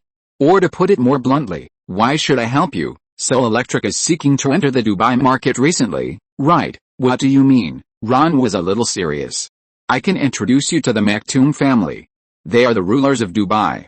The Dawood gang is not without any connections in Dubai, especially when Dawood was there, he had to deal with local forces. He is very rich and has a remarkable power in Mumbai. Naturally, the Dubai authorities will not treat him as an ordinary rich man. After Dawood left, the second leader Shakir naturally had to maintain this network of relationships. His influence is not as great as Dawood, but it is still okay to say a word. Is this the deal you mentioned? I help redeem Kamar, and you introduce me to the Maktoum family, Ron asked. Yes, it's fair, isn't it? I know you care about Sir Electric, I need to think about it, of course, but if the problem can be solved within 3 days, I will not only make an appointment with the Maktoum family immediately, but also help you connect with other important people. I see. Ron hung up the phone. Interesting, Kamal is worth Shakir's trouble. What was even more unexpected was that Johnny's casual action would actually help Sir Electric pave the way for entering the Arab market. He had to call Johnny to prevent the new alliance from killing Kamal directly. Chapter 308 Dubai. Shakir is short, thin, and plain-looking. His friends call him Bright Top because he is almost completely bald. Shakir's father used to work as a dock worker in Mazgan. After being fired, he took odd jobs painting ships to supplement the family income. His mother earned money by sifting rice for others. There were 5 children in the family, and 7 people lived in a small house. Shakir was the second child. After graduating from high school, he first repaired TVs in an electrical appliance shop, and later resold fake watches. He occasionally collected duds for gangs, and soon attracted the attention of Dawood. Shakir became famous in one battle when the customs seized smuggled gold. He was still a younger brother of Dawood's gang at that time. The customs of Delhi came to the door aggressively, and Shakir jumped into the gutter outside the window without hesitation. The customs checked the gold in the house, counted the specific amount, and then filed out. Shakir had been guarding on the ground floor, pointed a gun at the first staff member who stepped out of the door, and forcibly snatched the gold back. He slapped the customs officers who were forced to give in to save his life, and then let them go. The extremely angry customs officers and the police blocked the entire Napata area, just to find one person, that Shorty. The Dawood gang opened up various connections, and Shakir was able to avoid prison. In the late 1980s, Shakir jumped bail and fled to Dubai. He has 2 daughters, who are now also in Babayang, but they hate it very much. Although they hate it, they have nowhere else to go and must rely on Shakir's income to survive. Shakir himself remotely controls the underground gangs in Mumbai from Dubai. One of his pastimes is to use a huge projector to play westerns all night long. Not American cowboy westerns, but Indian westerns, gun battle movies based on Rajasthan. Even if India has a lot of bad things, it is the hometown where he grew up. He doesn't like Dubai, but he has to live here. He watches Hindi TV and frequently contacts his men in Mumbai, hoping to replicate Mumbai in Dubai. He has no real friends among the locals. He is unknown, alone, lonely, safe and sad. Shakil is nostalgic now. The news of a new flyover in Andheri from Mumbai is enough to make him feel close. Shakil and Kamal have a close relationship. He never speaks in a condescending manner in front of Kamal. He is simple and honest. "Brother, you can do this," he taught Kamal carefully, just like his elder brother. Shakil does not bear grudges in the gang unless you are really disrespectful. He has another name in the Malputan slum in Mumbai, the Scales of Justice. The origin of the nickname comes from a trial when Shakil was still in Mumbai. An old man owed 8 lakhs of money to someone, and the creditor sued Shakil. The old man was taken alone to Shakil's office, where Kamal was playing ping pong. The old man pleaded that he was in urgent need of money and his daughter's dowry could not wait. Shakir immediately said, "Then you don't have to pay back a penny." He also gave him 2 lakhs as an emergency measure. The Mumbai court was not so humane. Kamal was impressed by Shakir's principles and respected him as boss or Haji, which is a respectful title in Muslim culture. When he learned that Kamal was kidnapped, Shakir immediately used his connections in Mumbai to rescue him. Kamal was his friend, and Shakir also needed Kamal as a money bag. It may be difficult for outsiders to imagine that Dawood and Shakir were also wary of each other. The two were unhappy because of various grievances, but Shakir needed Dawood's money to survive. In return, he protected Dawood from Rajan's conspiracy. Most of Dawood's money flowed out through Kamal, which made Kamal particularly important. Shakir did not hesitate to call the Federation the mortal enemy of Dawood's gang, and finally found Ran. After thinking it over, Ran agreed to his transaction request. Kamal was of no use to him and could be used as a bargaining chip. Of course, he could do a favor to the Dawood gang, claiming that this was to thank Kamal for the tip-off. As for asking the new union to release the people, it was just a matter of words. Johnny and his business, as well as the recent encounter, all owed a great favor to Ran. After the two sides agreed on a time, Ran immediately took his people to Dubai. Well, Mary and Karuna were still accompanying him this time. Ran had already decided that Sun TV's trump card drama would be crime investigation. He had great resources around him. There was AJ for the police, and the new union and the Dawood gang for the gang. With a two-pronged approach, combining inside and outside, he strived to show the most realistic crime scene. Sun Entertainment was going to shoot a flagship TV series Return to Mumbai by itself, which was about young people living at the bottom of society, how they mixed up with the gangs, and how they dealt with the police. For the first time in this type of TV series, the style could be brighter, and it must be exciting and explosive. Very strangely, Shakir agreed to disclose a series of inside stories of the gangs to Sun TV.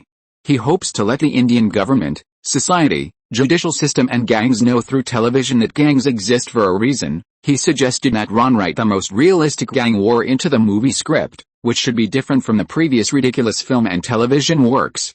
"This is not a fairy tale," he said on the phone. For this reason, he is willing to assist Ran and his team in field investigation. The TV station staff can go to Dubai and spend 15 days observing the operation mode of the gangs. In Shakir's opinion, Indian TV stations should indeed write this script, so that the government can know the actual situation of the gang war and formulate the best strategy to combat the gangs. He even joked that this is a move that benefits society. If the government is willing to control the extortion of gangs within a reasonable range, it should allow smuggling to be profitable.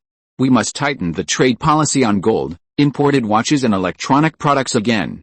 Since it is impossible to eliminate gangs, we must learn to coexist with gangs. Shakir also said that sometimes gangs fight each other just to get a name in the newspaper. They have no respect for the law and even regard breaking the law as a certain honor. When Ron and his friends got off the plane at Dubai airport, Vino came here with a large group of people to meet them. They sat in taxis and vans, lined up along the road, and there were more than 10 of them. In the travel agency business, the most indispensable thing is cars. They need to pull people around. There are more than 10 buses, and Vino's own car is an Audi. It was Ron who asked him to buy it. Without some appearance. How could the people from the electrical certification agency easily receive him? Ron Baba, Vino came over and bent down to touch his feet. How many days have you not shaved? Ron held his shoulders and joked. Beard can block the wind and sand, Vino smiled, a smile from the heart. Being overseas, he also missed his hometown in Mumbai. Fortunately, he was not a wanted gang member. If he missed it too much, he would fly back. But seeing an old friend from Mumbai, Vino was still very friendly. He couldn't wait to show Ron the business here. We have 4 offices in Dubai alone. The largest one is in an office building with a beautiful view of the bay. Yes, this is indeed the most coveted state in Mumbai. Ron looked at the high-rise buildings outside the car window with a relaxed expression. The motorcade shuttled through the brand new urban area, driving unimpeded all the way. The whole city looked brand new, as if it had just been built yesterday. This was really different from the scene in Mumbai. The spacious Audi quickly passed by skyscrapers, and there was no one on the road. The only flaw was that there was not enough green here. The main road was bare, unlike Grant Road, which was shaded by trees. The car stopped at the entrance of the Intercontinental Hotel in Dubai. Vino had booked a suite for Ron in advance. This is the first 5-star hotel in Dubai. It has hosted dignitaries from various countries and is very close to the airport. Ron just took a shower here, and then began to meet several senior managers of the travel agency. Some of them were interviewed by Ron in Mumbai in person. At that time, they were still green graduates. Now, after 2 or 3 years of training, most of them have the style of managers.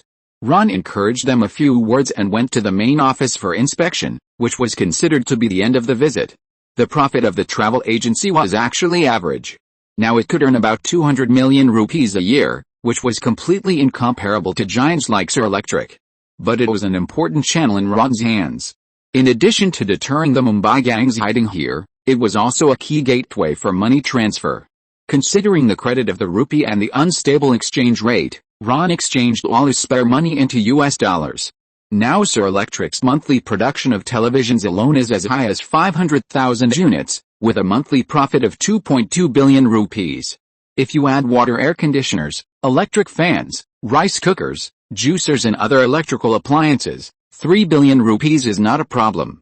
So much money, of course, can't be left lying in the bank account. Part of it was taken out by Ron to expand production scale and invest in ports, and the rest was laundered into US dollars. The travel agency was the best cover. In addition to Dubai, his branches were stationed in the entire Persian Gulf countries. Ron's money was slowly diverted through these dozens of accounts. Each of 100 million or 200 million rupees was neither conspicuous nor safe and reliable. It's easy to handle the money when it's overseas. It only takes one night to deposit it into an offshore account in a Swiss bank. The US dollar is still good. You can buy everything and the exchange rate is stable. Without this channel, Sir Electric Appliances can't get any of the technology, production lines, and raw materials it wants.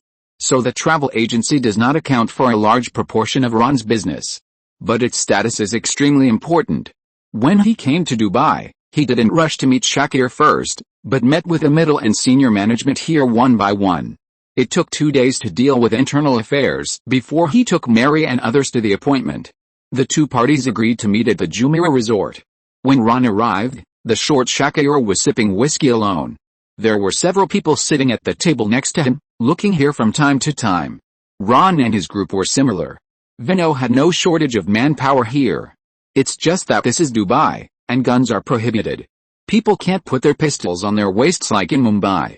Now this behavior is more to show off. Ron just waved his hand, and Vino and others dispersed and sat at another table. He took Mary and Karuna and sat down directly opposite Shakir. May you be safe and peaceful, Mr. Soul, good luck, Ron nodded. The two of them had calm expressions, and there was no tension at all as they had threatened each other with death on the phone. Chapter 309 The Godfather of the Dowd Gang. How is Mumbai? This was Shakir's first question after the greetings. Mumbai is very well built, Ron said with a smile. 55 flyovers. You can get from Andheri to Colaba at the fastest speed. What a big change, Shakir nodded with satisfaction. He had fond memories of jumping on the train from Mira Road to Baliwari, then to Andheri, and then to Dadar. He remembered that the road was full of trees, while Dubai was always full of tall buildings. He had been away from Mumbai for 6 years, and every time someone came from there, he would always ask this eagerly. Even the few people behind Shakir pricked up their ears to listen to the news about Mumbai. They could not go back. They missed Mumbai infinitely. Apart from their livelihood on the road, they had no real life. They went to Pizza Hut to drink juice when they were free, or bought Bollywood DVDs to watch all night. They missed their hometown all the time and wondered how their fathers, elders and brothers would celebrate traditional festivals. The cassette of I Love My India in Shakir's room was played so many times by him that the magnetic powder was almost gone. I can see that you care about Mumbai. Ron raised his hand and asked the waiter to bring a few glasses of whiskey and juice. There is no other Mumbai in the world.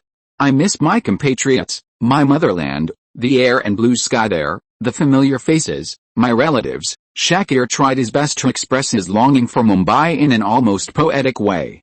He did not hide his feelings. He spoke in a literary way in English. These years in Dubai even changed his accent. Mumbai is like a delicious delicacy. Once you have tasted it, you will never forget it. I miss all my family, but the more important reason is that I miss Mumbai because I was born there. A person will not forget his birthplace, his childhood, the paths he played on, the neighborhoods nearby, the picnics in the suburbs when he was in school, the movies, and the laughter with friends. He is full of nostalgia for every little bit. My story is like this, Shakir said, as if a movie actor was reciting the narration meticulously. Ron did not disturb him. This was a rare opportunity. Look, Karuna next to him was riding quickly. This is the feared second in command of the Dawood gang, the godfather of the gang. Which reporter in Mumbai can have such an opportunity to sit in front of him and listen to him talk about his homesickness? Such good material. Ron and Mary tacitly kept silent, fearing that Shakir would lose his temper. At this time, Shakir seemed approachable, relaxed and confident. He never hesitated. He was a man who was used to giving orders. Ron could not hear any deterrence in his voice, only frankness. I studied until the first year of high school and wanted to continue my studies. My wish was to join the army or politics when I grew up. You know, when we were young, everyone would write an essay titled I want to be XXX. I wanted to be an officer, so I wrote that in my essay. I wanted to die on the battlefield for my country. Some people only talk about their strong feelings for their country, while others would put it into action. I was the latter. Unfortunately, fate played tricks on me. I didn't become an officer, but became the commander of the Dawood gang. Shakir blamed the police. They indirectly ruined my life. I had to get involved with the underworld and finally became the person in front of you today. Then how did you remotely control such a huge organization from such a long distance? Karuna couldn't help asking, like a reporter. I told my men in Mumbai about the plan, and they implemented it in their own way. Of course, we have a way to communicate. You don't have to write my name, and you don't have to write too much about these contents. When talking about such troublesome things, Shakir would choose to answer in a roundabout way, just as experienced politicians always do. But Mumbai is now caught in a gang war. The Dawood gang, the new federation, the Little Rajan gang, and the Gora gang are all in chaos. Ron spread his hands. The culprit is Rajan's gang. Shakir's tone darkened. Everyone in Mumbai knows that Rajan's breakup with Dawood's gang was not because of the bombing. A year before the incident, in 1991 or 1992, he had already rebelled. He was indeed ungrateful. We dealt with 3 of his men at the time, and the 4th one to be dealt with was him. Over the past decade, Dawood has raised him up. Although he is not his biological son, he is better than his own. When Rajan saw that the truth had been revealed, he hurriedly touched Dawood's feet, crying and saying that he would change his ways. So Dawood did not kill him, but chose to forgive him. Seeing that his delaying tactic worked, Rajan left Dubai 6 months after the bombing and never returned. He must have a reason to rebel, so he told people that it was because of the bombing. But he knew that he was not clean either, so what was the truth? He was also involved in the bombing. Ron raised his eyebrows. Rajan was a Hindu. We'd better not talk about this now, Shakir suggested. He knew that the people sitting next to Ron were from the TV station, so he allowed them to ask questions within a reasonable range. Karuna asked if it was true that the herdsmen would support the Dawood gang, and all the Hindus would join the Little Rajan gang or the Gauri gang. Shakir said that the rumor was not true. There are quite a lot of Hindus in our gang. He set the ratio at 50%, that is, the herdsmen and Hindus each accounted for half. During Hindu festivals, the Dawood gang would even give money to the believers. Our purposes, Shakir emphasized, everything is people-oriented. Whether the statement is true or not is not discussed for the time being. Anyway, write it down first. Ron and his team will interview many parties and finally gather them together for integration. Perhaps because he saw that this gangster godfather was too approachable, Karuna boldly asked him what he thought of the Mumbai police. Unlike the one-sided attitude of the killers detained in the police station, Shakir's position seemed very pertinent. It is true that some policemen are colluding with gangs, but that does not mean that the whole department is hopeless.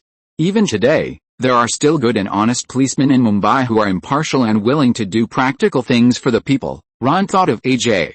His coming to power was indeed a good thing for the Mumbai police. Shakir could understand the difficulties of the police, even if they had to eliminate his men in the performance of their duties. But the encounter should be targeted at people who have really caused harm to the public. Don't let innocent people bleed, because that person is also someone else's son and the backbone of a family. But the police have encountered many civilians recently. And they did this purely out of religious persecution. In the past 4 months, Hindu police have killed many herdsmen in Malpadan, saying that they are members of the Dawood gang. But in fact, I don't know 3/4 of the victims, and they have nothing to do with the Dawood gang. The police arrested someone, interrogated him, and killed him, saying that he was a member of the Dawood gang or the Rajan gang. Shakir was particularly dissatisfied with this point. It was not only AJ's police station that could implement the encounter. There are also special encounter experts in other districts of Mumbai. They have set their sights on Malpudan, known as the Little Baba Sheep, where gang members are most likely to appear, and naturally a high incidence area for encounters. It seems that you have heard about the recent events in Mumbai, and you are well informed about the news there. Ron gently turned the glass in his hand. Do you know the internet? Of course. Ron was a little surprised. That thing is amazing. Just click the mouse and the global news will appear in front of you. With the release of Windows 95, the internet has truly entered people's lives for the first time. India is so slow that no one notices it, but Dubai, which is only separated by a bay, has begun to show the presence of the internet. Shakir asked someone to set up an email box, and every day someone would scan the pages of major newspapers in Mumbai and send them to him.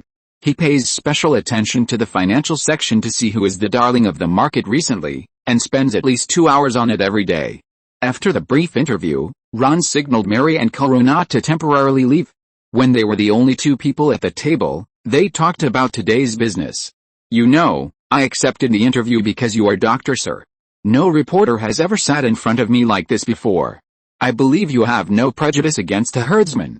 The expression on your face when you saved them was not fake. Thank you. Ron raised his glass and thanked him sincerely. My brother, Anwar, has a Sir TV at home. What? Ron was a little surprised. He is in the logistics business and has nothing to do with gang affairs. He is a clean man and does not get involved in gang affairs. He likes Sir electrical appliances and says they are real Indian products. I am honored. Ron nodded. In fact, even if Kamal's matter had not happened, I would be willing to help. I love India and I would like to see electrical appliances made in Mumbai sold to Dubai. But I still want to ask, how is Kamal now? Ron did not waste any words, took out the satellite phone and dialed it, and then handed it to him. Shakir heard the response from the other side. He chatted for a few words, and was completely relieved. You are really trustworthy, Doctor Sir. He stood up. Come with me. Not far from their outdoor tea house, in the lobby of the hotel, there was a man sitting there. He was a local, with a piece of cloth on his head, and he was unmistakable at first glance. Shakir spoke to him in Arabic, and the other party responded, looking at Ron from time to time. He asked you to set up a company office in Dubai and deposit $10 million in Mashrik Bank as collateral. That's all, Ron asked curiously. What else do you want? Like finding someone to send money everywhere in Mumbai? Brother, Indian logic doesn't work here. Doing business in Dubai is very simple. They value the credit rating of the supplier company, and there is no complex and special network of personnel relations. Your company is engaged in bulk trade and is a new face, so it was stuck for so long at the beginning. But I have guaranteed you, plus a deposit of funds, and it depends on you later. No problem. Ron agreed immediately. This is not a problem. Dubai is a good place. There are no trade barriers, no foreign exchange controls and their management agencies, and foreign exchange can be obtained without restrictions from authorized banks. There are no regulations for collecting profit tax and business tax from companies or enterprises, no income tax, value-added tax, consumption tax and various taxes in the middle links, and profits can be freely remitted. The best thing is that Dubai is a transit port, where merchants from nearly 30 African countries gather and purchase daily necessities, light industry, electrical appliances, clothing and other goods all year round. With a Dubai pass, you can also open up the African market, killing two birds with one stone. Ron is a little impatient. Chapter 310 Life in Exile. Arab countries basically rely on imports for light industry, daily necessities, electronics, and clothing. The products are positioned at the middle and low end, and the prices are lower. Customers here usually order large quantities and like to place orders based on samples. As long as they like something, they will place an order within 3 to 5 days. This is almost tailor-made for Sir Electric. Ron's products are not high-end, but they are definitely cost-effective. With the idea of striking while the iron is hot, he stayed in Dubai in person to supervise the handling of various procedures. With Shakir's approval, Mary and Karuna began to interview the men of the Daud gang to obtain as much material as possible. The man who led them was called Zamir, with a scruffy beard and bloodshot eyes. Unexpectedly, he was not as fierce as Karuna imagined, but smiled kindly when he saw them. Karuna responded a little stiffly. He was a little nervous. They were so close that they seemed like friends shopping together. Mary was very calm and even took the initiative to talk. "Do you like it here?" she asked curiously. "No," Zamir shook his head without hesitation. "How long have you been here?" "Half a year." He took them to an Indian restaurant, where they met one of Zamir's classmates, a sturdy Malayali. After joining the Dawood gang, he changed his Indian name Shri to the Islamic name Shahib. When fellow villagers meet, their eyes are filled with tears. Zamir and Shahib complained to Karuna together, saying that the Arabs in Dubai called them beggars or bastards, and they were often discriminated against and humiliated. They had no friends among the locals and were treated differently everywhere. They missed their families and even had to clean the toilets themselves here. Later that day, Zamir was going to take Karuna to see the neon night of Dubai, and he asked Mary if she needed to go back to the hotel to rest. It turned out that she not only didn't mind, but also wanted to go with him. After staying in Dubai for more than half a year, Zamir was no longer surprised by such things.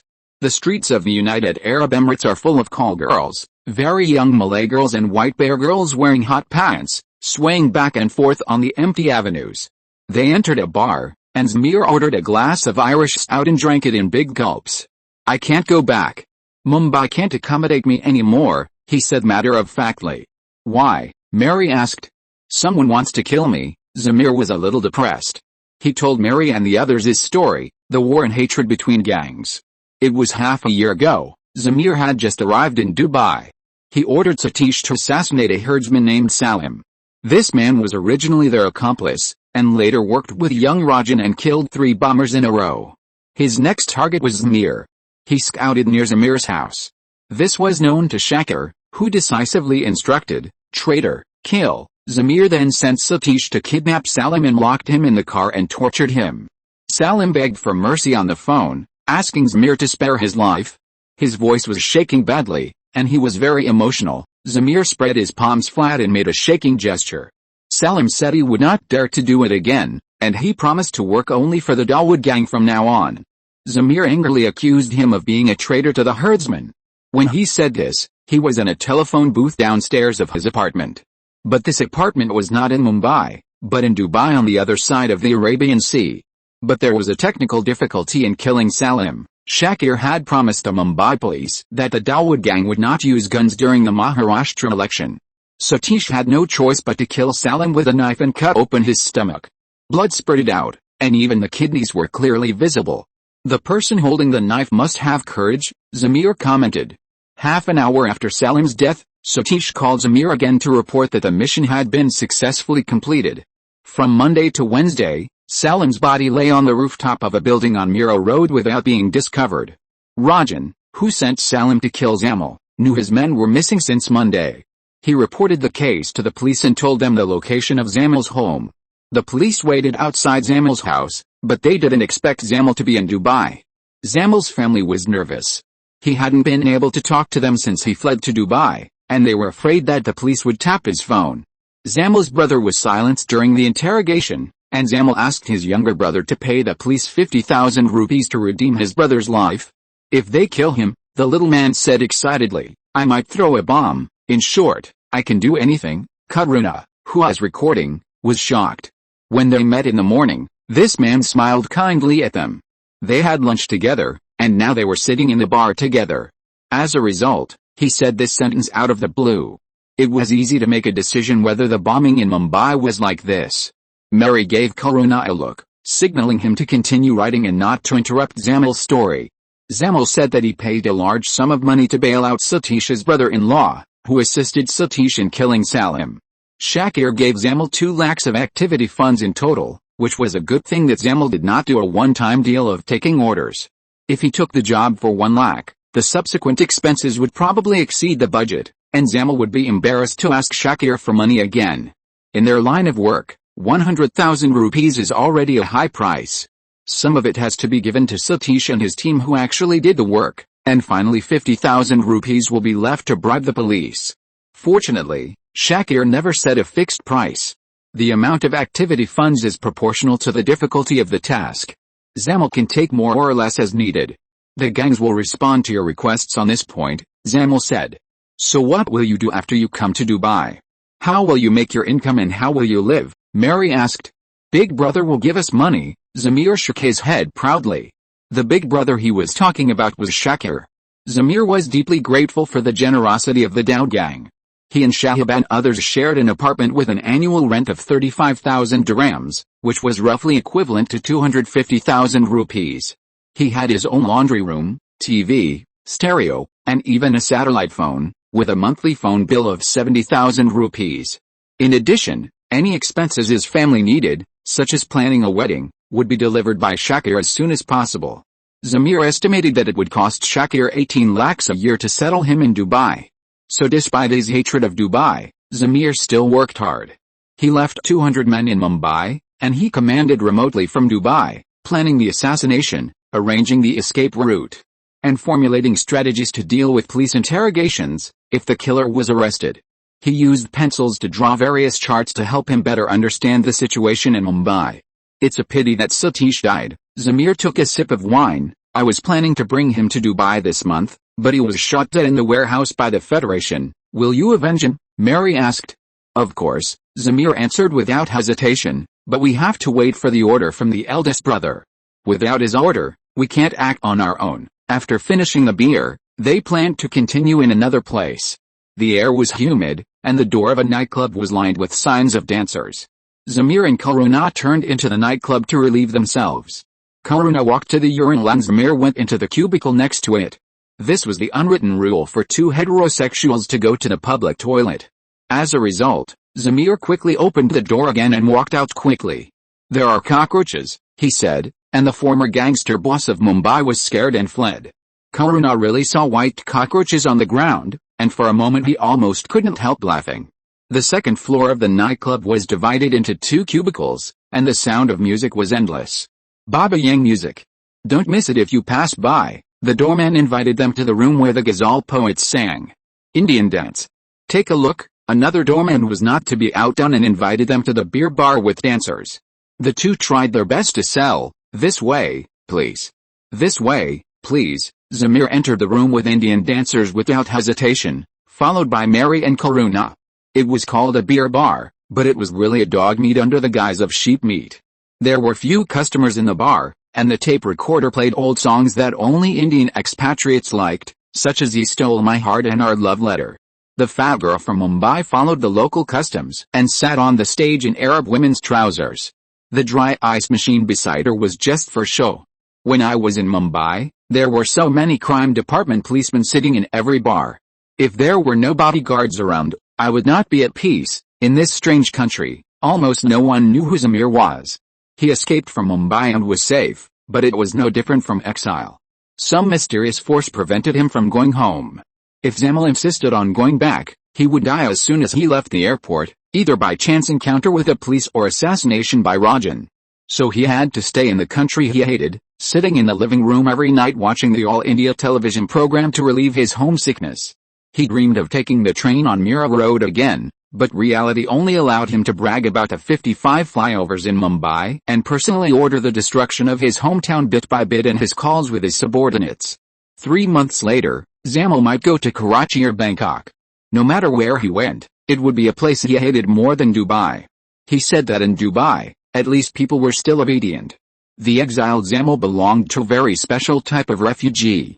He was not a political refugee, nor an economic refugee, but a criminal refugee. Back at the hotel, Karuna seemed very excited. He felt that the trip was worthwhile. It turned out that the upper echelons of the Dawood gang live this kind of life overseas. It's a waste to just make documentaries. Boss. We should adapt these materials into TV series and movies. People will like them. They are both afraid and curious about gangs. These films and TV shows can let them get a glimpse of the secrets in a safe environment. What do you think? Ron asked Mary. There's a lot of potential. We can even shoot many seasons. Okay, you can study this matter yourself. Ron sighed a little. The gangs in exile in Dubai really didn't live a good life. He also understood a truth. The gang war in Mumbai will never end. Because its core is not the fighting between the underworld or the life and death contest between the black and white. Its core is the young people with Mauser rifles trying to use politics, rewrite fate, and fight against history. Its core is cutting lives, and the road to cutting lives is paved by murders one after another. If you're listening to this novel on a channel other than Fanfic World, it means they downloaded and uploaded it without effort. We cordially invite you to visit our channel, Mundo Fanfic Novelis. There you'll find the original version of this story and you can explore many other novels of various genres. We're waiting for you to immerse yourself in a world of incredible novels. Chapter 311 License Plate. How much is this thing? Ram had nothing to do on the plane back home. $1,000, much more convenient than your satellite phone. Mary lowered her head and kept clicking her fingers. It's a bit expensive, but it's really light. Ron weighed the thing in his hand and fiddled with it with interest. Well, he was holding Nokia 2110, a new mobile phone launched last year. Walking on the streets of Dubai this time, he accidentally found a businessman holding it and talking non-stop. Ron suddenly remembered that it was 1995 and mobile phones had been around for a long time.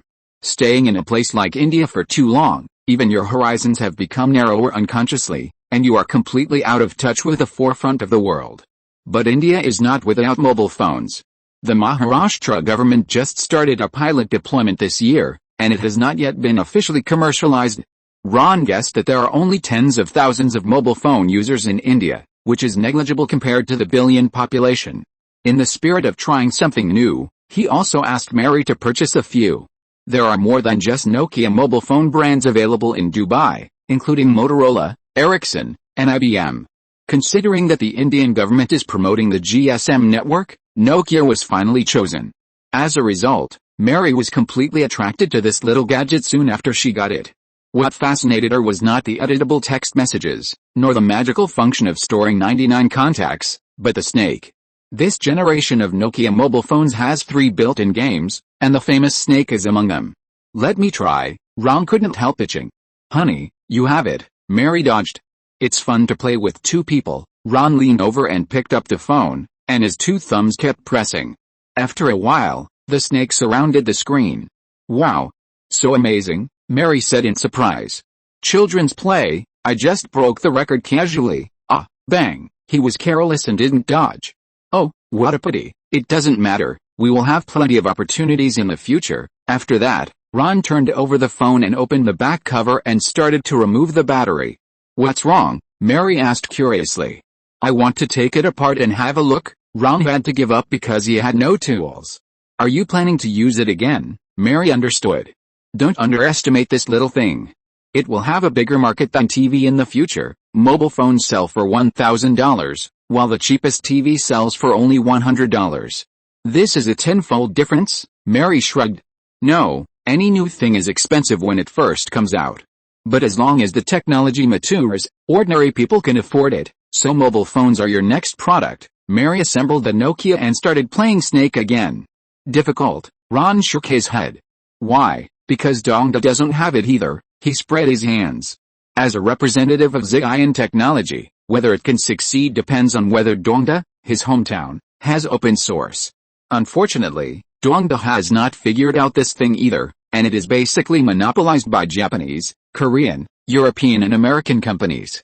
Then what are you going to do? Mary asked. We can only wait, but this business is not possible. What do you mean? Like other Indian companies, OEM at a high price? No, I plan to set up a telecommunications company and get a license first. India has issued a new telecommunications policy last year, allowing private enterprises to participate in telecommunications services. However, the traditional fixed-line telephone market has long been monopolized by state-owned enterprises, and few outsiders can get a share of the pie. Not to mention the mobile market, the government is still in the pilot stage, and there are no commercial customers at all. It is the foreign telecommunications giants who are ready to make a big move. Ron knows that with the current economic situation in India, it is difficult for mobile business to make a profit. Except for a few people in big cities who can afford mobile phones, ordinary people are just watching the fun. Maybe in the next 5 years, there will be continuous losses. But he still plans to get a license first, because it will be harder and harder to get it. It doesn't matter if you don't shit, you have to occupy the toilet first. It just so happens that Sun TV is expanding its cable network in major cities in India and building several signal base stations. It's not a big problem. It's okay to lose a little in the first few years. When the mobile phones of Sir Electric are released, a wave of contract phones should be able to make it back. Ron spent several hours on the plane thinking about this. After returning to Gujarat, he began to take stock of the gains from the trip to Dubai. After finding the right way, it only took a few days for the Sir Electric office in Dubai to be established and opened. And in just a few days, it received a considerable order. As early as a few months ago, Vino took a batch of prototypes to Dubai. Many people are interested in Sir TVs, just because they are cheap enough. The black and white models that cost more than $200 in the international market, Sir Electric only quoted $150. If you choose Sir Electric, the color TV that costs more than $600 only costs about $500. Merchants are profit-driven, especially large-scale merchants doing international trade. A profit of 1 point is enough to attract them. However, there was no official certification from Dubai before, so the goods could not enter the port and could not be traded. Now all kinds of procedures are complete, and there are bank funds as guarantees, which can naturally dispel the concerns of many traders. Most customers who take the African route order black and white TVs. The conditions of the prisoners are limited, and the most cost-effective 14 and 18 inches sell best. All in all, there are more than 100,000 units, which is not bad. Local traders in the Persian Gulf prefer color TVs. The local per capita income is generally higher than that of Asian countries, and the consumption level is obviously higher. They placed orders for 50,000 to 60,000 units, and Ron was quite satisfied. Excluding Sri Lanka, this is the first time that Sir Electric has gone overseas in a meaningful way, which is a good start. After the reputation gradually improves, there will be large-scale transactions. Traders in Dubai require Sir Electric to ship within 3 months, but in fact it only takes 1 month. Jamnagar already has 15 production lines, and the super park has been built for a small part.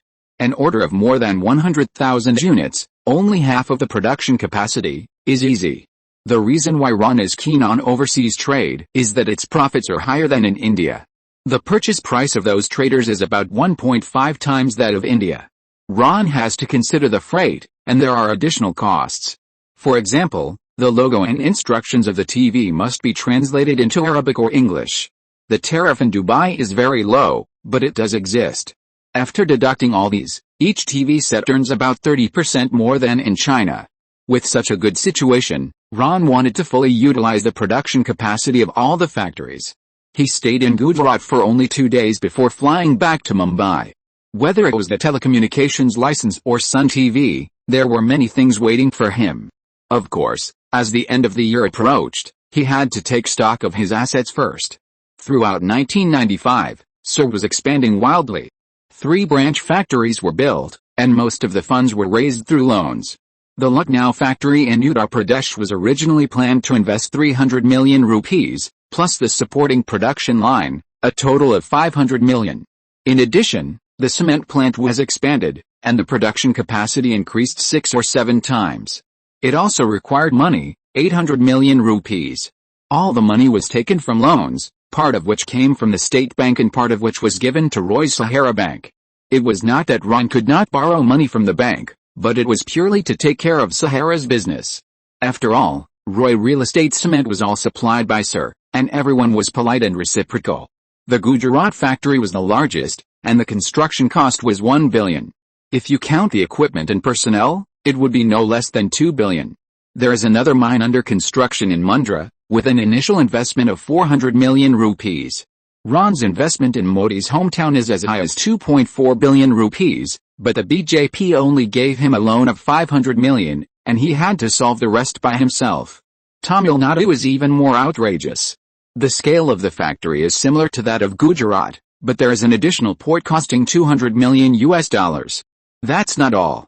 The production line of the Sir Park in Mumbai has been expanding, and it has also cost more than 500 million rupees. Let's calculate how much it will cost for Ron to build all these assets. Well, not much, 12.5 billion rupees, $310 million. After reading the report, Ron scratched his head and would not have counted it if he had known earlier. Fortunately, 4.2 billion was raised from the bank, and the early stage was supported by these loans. However, the investment was worth it, and Sir Electric's profits grew rapidly this year. As of early November, the profit of the TV business alone was 7 billion rupees. After integrating the sales data of products such as water air conditioners and rice cookers, Sir Electric has about 8 billion in its account, and it has sufficient ammunition. Of course, in order to support the construction of branch factories in various places, in addition to bank loans, Ron also invested 2 billion rupees in cash. After deducting these, he still had 6 billion rupees in his account, most of which were converted into US dollars. In general, this amount of money was not enough to repay the bank loan. But Ron was not panicked at all, because as the branch factories in various places were put into production one after another, the profits of Sir Electric Appliances continued to set new highs. It produced 500,000 televisions, 50,000 water air conditioners and electric fans, 100,000 rice cookers and juicers per month, with a net profit of 2.5 billion rupees. In just half a year, he could earn back the bank loans he owed. More importantly, the production capacity is still increasing and the profit will continue to grow. Alice, the money owed was still not enough for Ron to avoid overdue pressure. So he invested heavily in Sun TV again, and spent 700 to 800 million rupees, all of which were loans. However, this business has a separate account because Mary and others are involved. The cable TV network's money-burning action has not stopped, and loans will continue to be made later. As for the scattered income from travel agencies and tourism companies, there were only 200 to 300 million rupees in a year, which was just enough for Ron's living expenses. He is a very particular person now. Even his drinking water is airlifted from abroad. He has nearly 100 servants serving him. Most of his daily necessities are not only expensive, but also disposable. To be honest, Ron is considering buying a private helicopter. His villa is at the southernmost tip of Mumbai, while the headquarters of Sir Electric is in the central region, 30 kilometers away as the crow flies. Given the traffic conditions in Mumbai, it takes him more than an hour to go to the headquarters every time, which is a waste of time. If there is a helicopter, it will only take more than 10 minutes to arrive. The helipad has been reserved in the headquarters building in advance. Now, by modifying the back garden of the villa, an air route between the two places can be opened. He needs to find an international consulting company to ask. No matter what, he must enjoy the life of a real master. But before that, he must pay attention to the things in front of him. The trial broadcast of Sun TV has ended, and celebrity cooking competition is about to start. Chapter 312 Anand's Gospel. Anand likes the cable TV business. In order to do this job, he almost gave up the medicine business to Rajiv, Drug testing is not that busy. After a group of people have been injected, they have to wait a long time before the next injection. When Rajiv was in the leprosy slum, he often dealt with medicine. He knew how to label different patients differently and never made mistakes. He also had many helpers. Many of the children who also came from the leprosy slum have grown up. People in the slums are also helping him take care of this business. This is an industrial chain, and everyone can make money. Anand no longer has to do everything himself. He has become the leader of the slum. His current work focuses on the Sun cable TV network, which is what Ron asked him to do. The scale of cable TV users has expanded rapidly in the past 2 months. He is very busy, but he also enjoys it.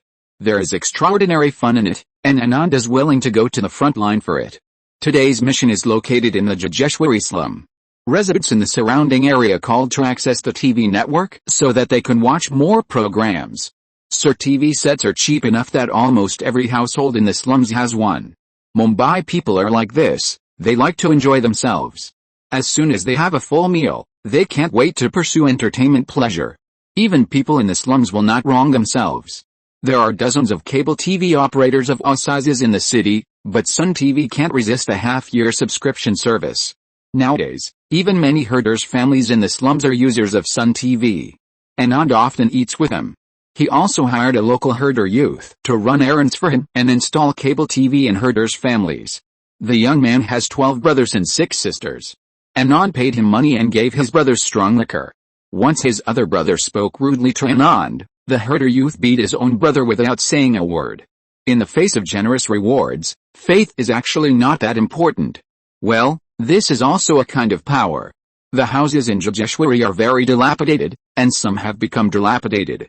Silver TV antennas are clustered on the simple shacks.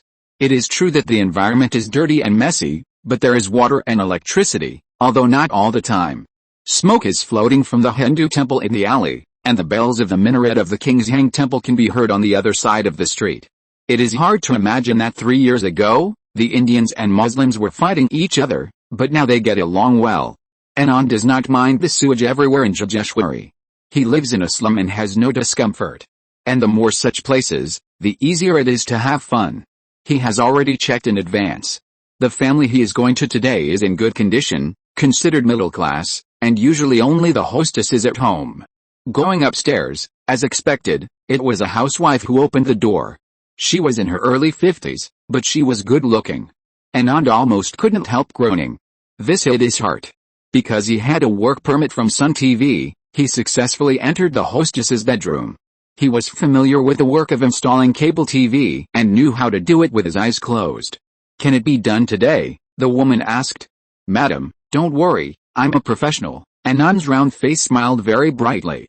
I missed yesterday's celebrity cooking competition, and I can't miss it next week.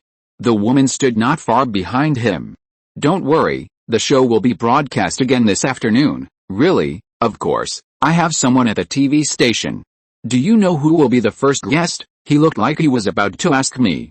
I heard that there is Sanjay Dutt. He is back now. The woman sat down on the bed. Sanjay Dutt is a friend of women. Middle-aged housewives like him. You are well informed. Just last week, I had dinner with him. What? The woman exclaimed. Here, look at this photo. Anand took out something he had prepared long ago from his shirt pocket. Wow. Is this a photo of you and him? I told you, I have someone at the TV station. He handed the photo over. The woman stretched out her hand, and he touched it inadvertently. It was a touch and it was separated, very quickly and naturally. He could only do this much, and he must not be more proactive or touchy. He didn't want to ruin the business, and Ron Baba's matter came first. You actually know him. I still have his videotapes at home. I watch them when I have nothing to do. The woman looked at the photo with envy. Do you know how much he likes to eat vegetarian food? I saw him eat a basket of lettuce leaves raw. Anand began to talk about gossip in the circle.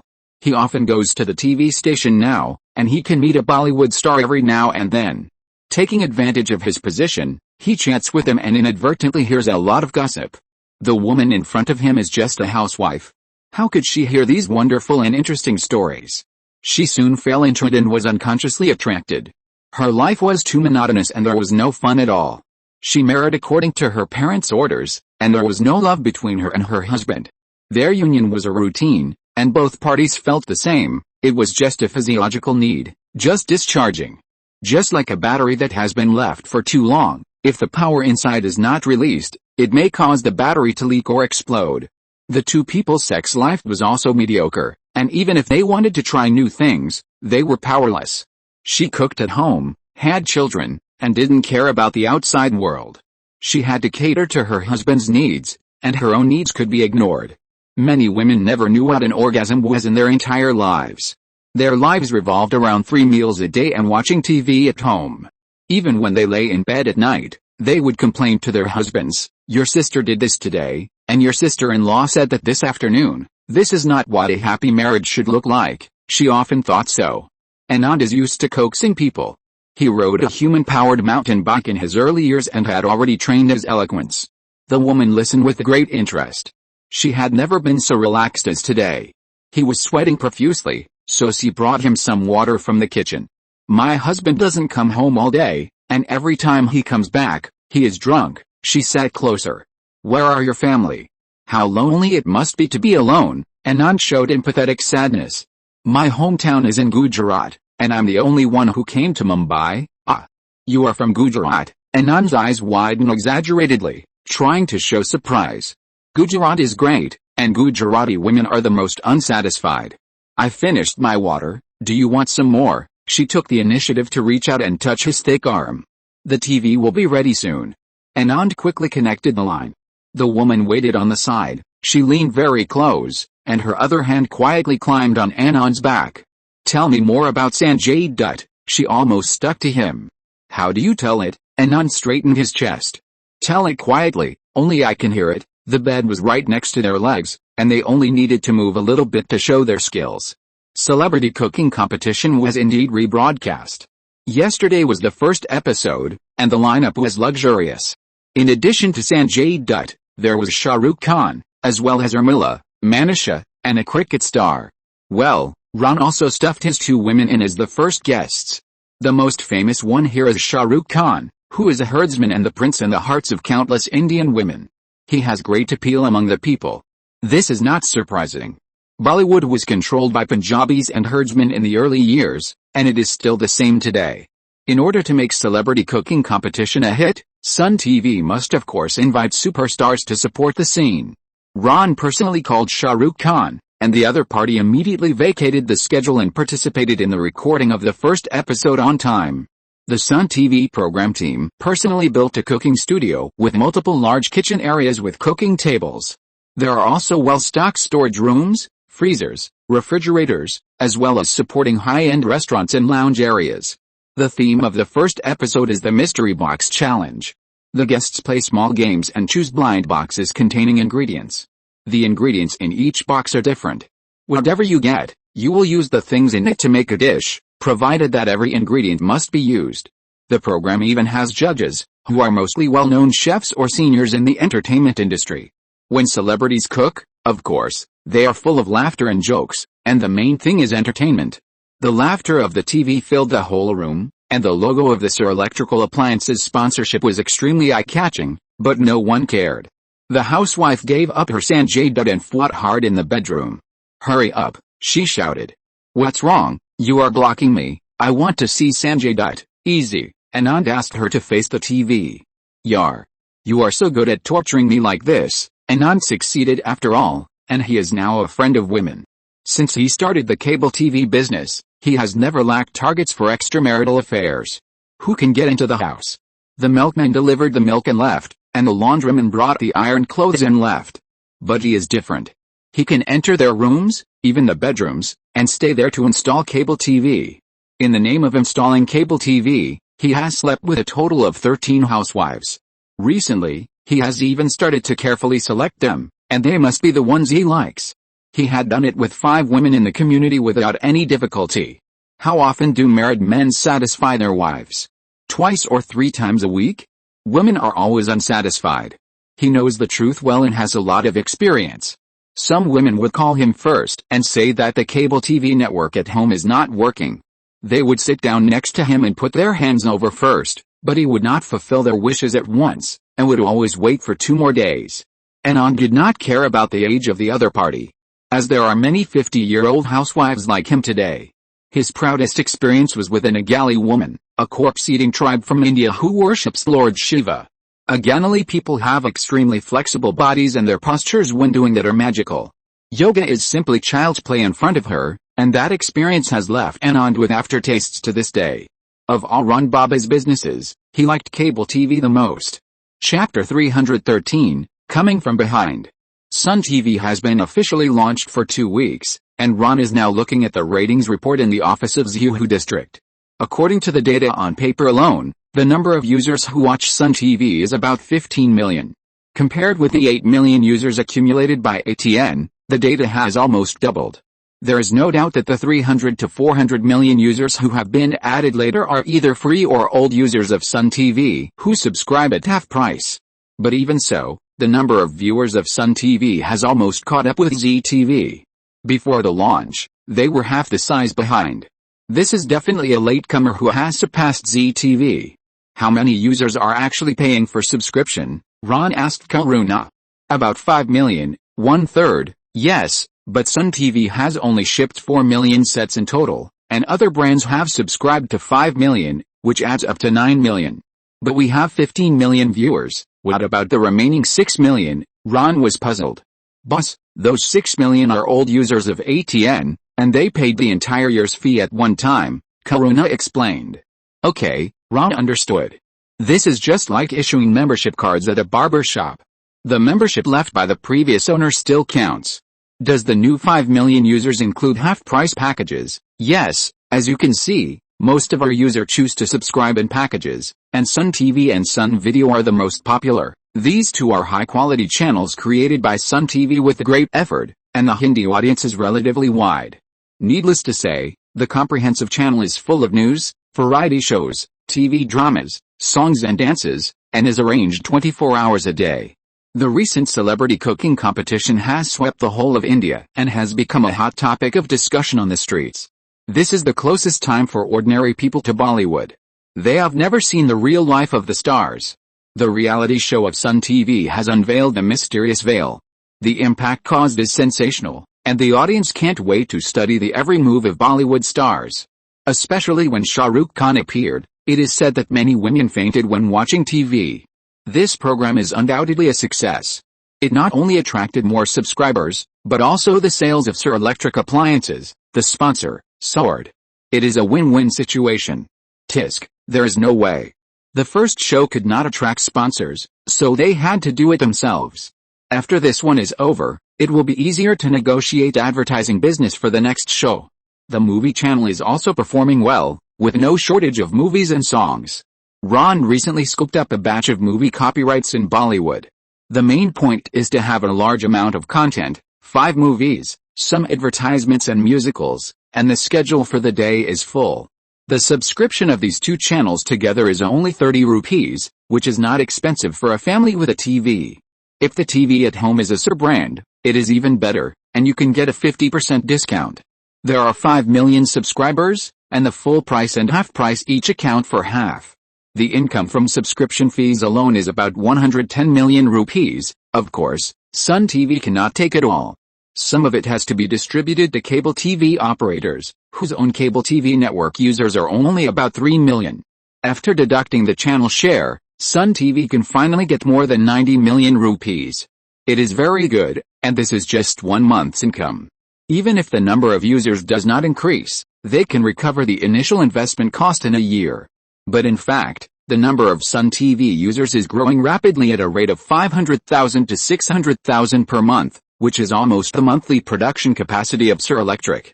After the 6-month free period, a large number of users will definitely stay. In addition, by next year, the 6 million old users will probably choose to renew their subscriptions. They can tolerate the poor quality of ATN for a year, so there is no reason not to support the better Sun TV.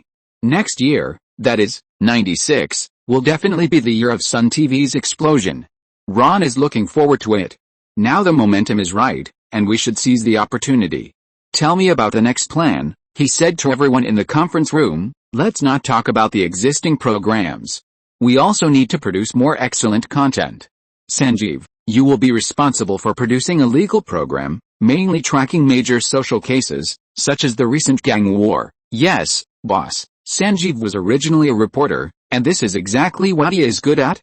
Mary, the crime-themed TV series and movies will be handed over to you, no problem. Sun Entertainment has already asked someone to write the script. She is responsible for connecting the TV station with Bollywood content. In addition to these, it's time for us to add more channels. Ron was ambitious. Boss, what should we do for our next channel? Karuna was convinced by Ron now. Let's brainstorm. Children, animation, music, science and education, agriculture are all fine. The scope and subject matter are not limited. If you have a good idea, write a plan and convince me, and you will be the person in charge of this channel. Everyone was a little excited and began to discuss. Especially the young people, who are the most ambitious. Finally, the children, music and science and education channels were tentatively decided. In a sense, they are all needed by society. I plan to open the science and education channel to the public for free, Ron said his plan. Free, everyone looked at each other. Yes, there is no private TV station that provides free channels now. We can be the first, this is very meaningful, said Sanjeev, who is in charge of news. It will be very good for our public image. Yes, as a practitioner in the media industry, we should do something for society, Ron said righteously. I agree, Karuna raised his hand. Everyone expressed their opinions. It's not a big problem to make a free channel just for show. In addition to opening up more content channels, Sun TV will also accelerate its expansion next year. Ron asked someone to find a map and pointed out several places. India has more than 20 states, and the language of each state is not unified. So it is difficult to dominate the entire Indian TV market with only Sun TV as a flagship channel. Gujarat, Punjab, West Bengal, and Karnataka will all establish local TV stations next year, and Mumbai will also open a Marathi TV station. Boss, isn't it too fast? Karuna was shocked by such a big move. No, with Sir TV as a backing, it is no problem to open a local TV station. That requires more manpower. Mary's first thought was that labor costs would increase significantly. Recruit, Ron waved his hand. It just so happens that our cable TV network can expand simultaneously. Boss, take this opportunity to start radio. Karuna also had an idea. Radio. Ron was curious. Yes, there are far fewer families in India that own TVs than those that own radios. Ron suddenly realized that India is mostly farmers, and most of the more than 1 billion people live in rural areas. There are at least hundreds of millions of radios in use, which is a huge market. Don't underestimate radios. Many advertisers are advertising on radios, and they may make more money than TVs. Do we need to build transmission towers? How much does it cost? He asked. An AM signal tower can cover thousands of kilometers. We don't need too many. A few can cover the entire territory of India. All India Radio uses this model. The self-supporting steel structure tower has low cost and fast construction, which is very suitable for rural areas in India. The coverage distance of FM advertising is too short, less than 100 kilometers, and is mostly suitable for urban radio stations. Make a plan. If it is appropriate, we will build radio stations simultaneously next year. Ron made the decision directly. Yes, boss. Karuna was very excited. This is going to be a big deal. The speed at which Sun TV is expanding its territory is ridiculously fast. Sir TV is really a treasure. With its help, the media industry's business is invincible. After the meeting, Ron specially kept Anand. He also participated in today's meeting as a logistics staff. Anand was in charge of most of the expansion of the Sun cable TV network. What's the situation here in Mumbai?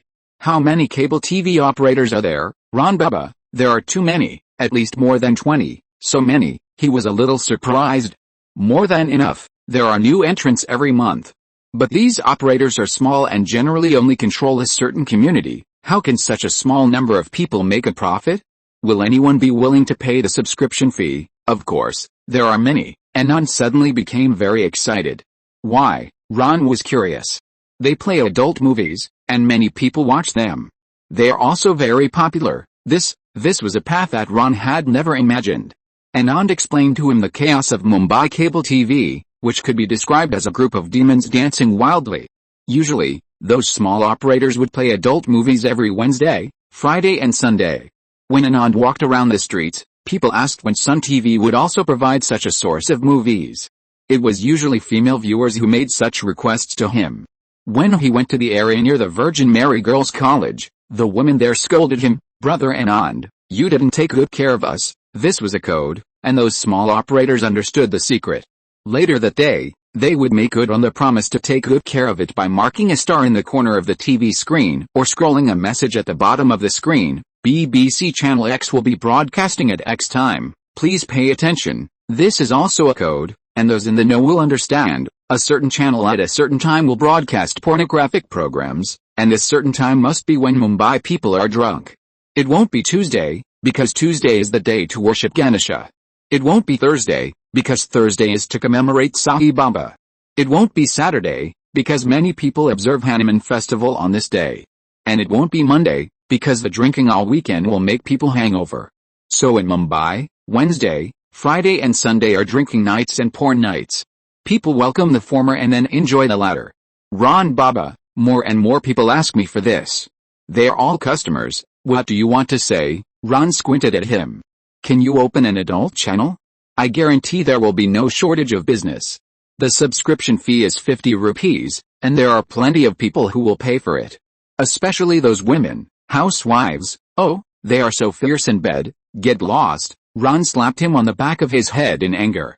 Sun TV is a serious TV station. How can it do such business? Something like a tribute to the goddess of the underworld is also fine. That's worth considering. I'm responsible for reviewing the films, and my vision is absolutely fine. Ron ignored him and asked him to review, which would be a big problem. Maybe in the end, all the films will be in the 50s and 60s. Oh, it's an eyesore. Sun TV is on the right track, and it's almost the end of the year in a blink of an eye. It's time to go back to Uttar Pradesh. In a few months, there will be a general election in the state, and you must attend. Chapter 314, Darkness in the Slums. Ron was going back to Uttar Pradesh, but there were still many things to deal with before he left. First of all, the telecommunications license was more complicated than he had imagined. The Indian government was completely clueless about the business model of mobile communications, and many policies seemed to be child's play. First of all, the current pilot was only implemented in large cities, and the licenses were also issued by cities. Ron called the telecommunications department in New Delhi, and an official told him that only 2 licenses were issued to each city, and only some frequency bands were open. This was very different from the model he imagined, where he could build base stations all over the country after getting the license. Only 2 licenses were issued to a city? It was like selling snacks. This petty approach naturally restricted the birth of telecommunications giants. In addition, the communication between operators in different cities was also a problem, and there would be a lot of wrangling at that time. The most critical thing was the telecommunications license, that is, the license. The telecommunications department in New Delhi completely turned it into a business. It was directly priced at $6 million per license, and it was paid once a year. The reason why it was priced in US dollars was because several international telecommunications companies had shown an unusual interest in the Indian market. After listening to the offer, Ron felt it was outrageous. This was a complete money grab. What is India's current economic level? Does the New Delhi Telecom Department really have no idea? In the entire Indian subcontinent, only tens of thousands of people can afford mobile phones. Their annual phone bills are probably only the price of 1 or 2 licenses. There is no doubt that it will lose money. Except for big cities like Mumbai, other cities will have to starve. At least in the next 3 to 5 years, this business will not be profitable, and the speed of mobile phone popularization in India is not that fast. Given the nature of New Delhi, maybe the license price will be raised in 2 years. Ron studied the policies of the Ministry of Telecom and only saw the words pig killing. Whether they do it or not, they are just greedy for other people's US dollars, and by the way, they use foreign capital to build their own public facilities. Damn, Ron is still too noble as a businessman, not as mean as the government. However, he still wants to get a telecommunications license, but he is not willing to pay $6 million. It seems that when he returns to Uttar Pradesh, he will have to go to New Delhi. After all, we have to get a piece of Mumbai. It doesn't matter whether it makes money or not. The important thing is to occupy the pit first. Who knows when the Ministry of Telecommunications will completely relax the policy. Now that we have obtained the license, It will be convenient to upgrade in the future. After calling New Delhi, Ron was busy with the matter of Sir Electric. The staff dormitory, which took nearly 2 years to build, finally began to be delivered slowly. Some employees got family rooms, and the whole family began to move happily. There were a lot of bottles and cans, which was very lively. More people lived in single dormitories, but this was much better than the slums where 7 or 8 people were crowded together. On the day of dormitory allocation, Ron also went to the site to participate in the opening ceremony of the new house. The workers were very enthusiastic and shouted slogans of "Long live." After the ceremony, he passed by compound, and Anand was sweating profusely to maintain order. "Ron Baba," he ran over from a distance. "Why is it so messy here? When someone moves out, someone will move in. There will never be enough houses in Mumbai." He shook his head. "Those two," Ron pointed to the illegal slums outside compound. "Yes, further north of compound, clusters of slums like shacks have emerged." "Alice," he sighed, "there are developers preparing to build apartments here, and they came here when they heard the news. It's still early, maybe a year before the construction starts." Ron laughed. Of course he knew what was going on around him. Not just the construction site, these slum people serve the residents of compound. They all know that the workers here have high salaries and can afford servants. "Huh?" Ron was stunned. "You know, Ron Baba, people in Mumbai like to enjoy themselves. The salary of hiring a laundry worker is not even enough to eat a meal at McDonald's. Everyone has money, so they are too lazy to do the work they used to do. The clothes and hygiene of many families in compound are taken care of by people from the slums outside, so the people in the illegal slums are attracted by work." "Yes, that's it. Servants hiring servants. No, it's the workers hiring servants. They have completed the class leap. The poor people in the past have transformed themselves into masters, and naturally, there will be more people from the lower class to replace them in their vacant positions. The castes and classes in India will probably never disappear. People have become bad now, and the slums are not as simple as they used to be." Anand sighed. "What's your story?" Ron looked at him sideways. "There are so many people who are promiscuous that you can't believe it." Anand was amazed and snickered. He began to tell Ron gossip about the slums. A man named Santosh was a complete silverstick. The man claimed that he treated his neighbor Raj's wife as his sister, and the other party also called him brother, and tied a colorful rope around his wrist every year to ward off evil spirits. Raj and his wife believed in Santosh and allowed him to enter and leave the house freely, but they did not expect to let a wolf into the house. One day, Santosh accidentally discovered that Raj's wife was having an affair with a doctor neighbor. He threatened to report the two of them, in order to force Raj's wife to have an improper relationship with him. Since then, Santosh would stroll to Raj's house in the morning and have sex with a woman he called sister. At 2 o'clock in the afternoon, I went to the temple with my mother to perform a ritual and pretended to chant for an hour. This kind of sexual relationship in the slums is not gentle at all. When it happens, it is not only concealed from others, but also full of bestiality. A woman who is insulted in the slums often swallows her anger and blood. As Anand said, she always thinks that how can the family's shame be exposed to the public, therefore, the perpetrators are more unscrupulous. They only pick on the vulnerable groups who will not expose them, cannot expose them, and dare not expose them. What kind of gossip will others have? How will the men who are unable to protect their wives and daughters feel when they are bullied and ridiculed? When they found out the truth of the matter, most of them kept silent. Ron knew that the slums were messy, but he didn't expect it to be so messy. That Santosh has had so many women, but he doesn't dare to say anything. Is he handsome? Not at all. Anand shook his head. He is a cripple who didn't even graduate from primary school. He usually works as a gatekeeper for a shopping mall, but he is very good at talking. He would go to a woman's house every day and sit there to chat. He chatted with a husband, his wife, and their daughter. He talked about things they liked to hear, gradually became familiar with them, and then saw the right time to make a move. So I was a little nervous when I saw him coming in and out of our house, Anand admitted. The short and fat guy didn't realize that he was also not good looking and had also raped many housewives. When it comes to hunting for love, he is even more outrageous than Santosh. Sex in the slums is wild, disorderly, and can happen anytime and anywhere. As Anand was describing the strange things here in a vivid way, Rajiv ran over and said that a man was beating his wife and he was worried that she would be beaten to death. From compound, Anand asked. No, outside. Rajiv pointed to the illegal slum. Ran Baba, do you want to go and take a look? We are in charge of that place now. I'm right here, you go do your thing. Ran waved his hand. He had seen a crowd of people gathered not far away, and they could hear it from here.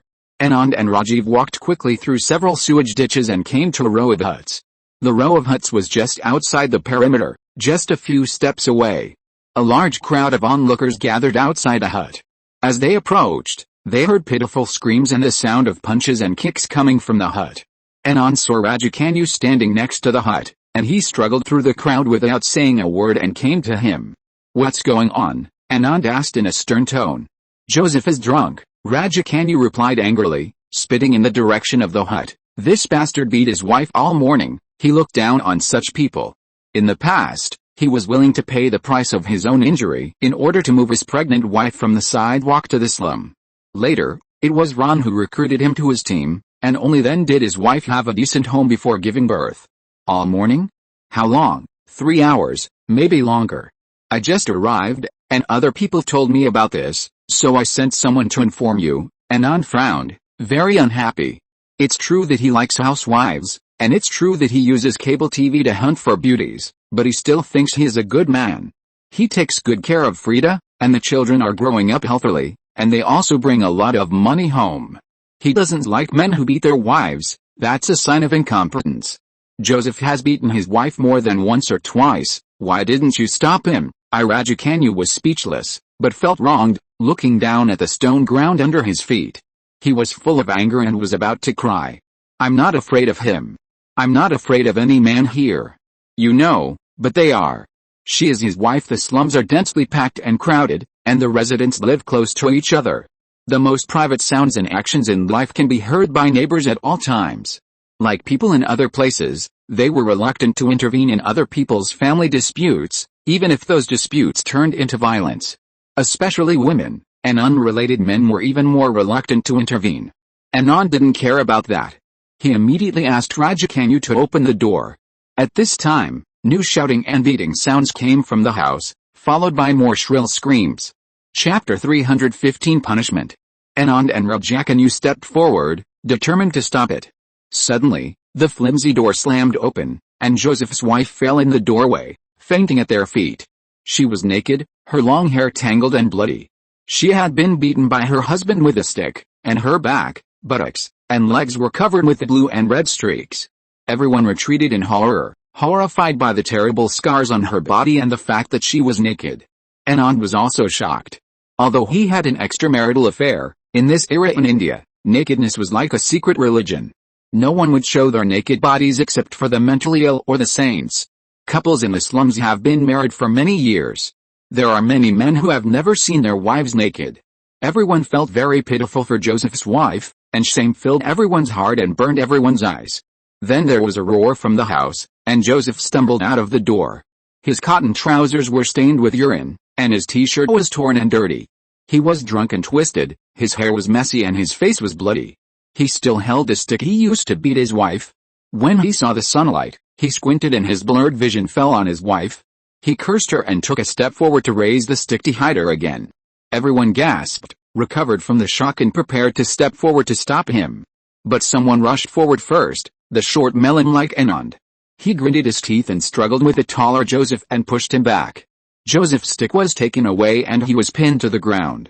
He struggled and screamed desperately, and a series of vicious curses and saliva came out of his mouth. Several wailing women came forward, as if mourning the dead.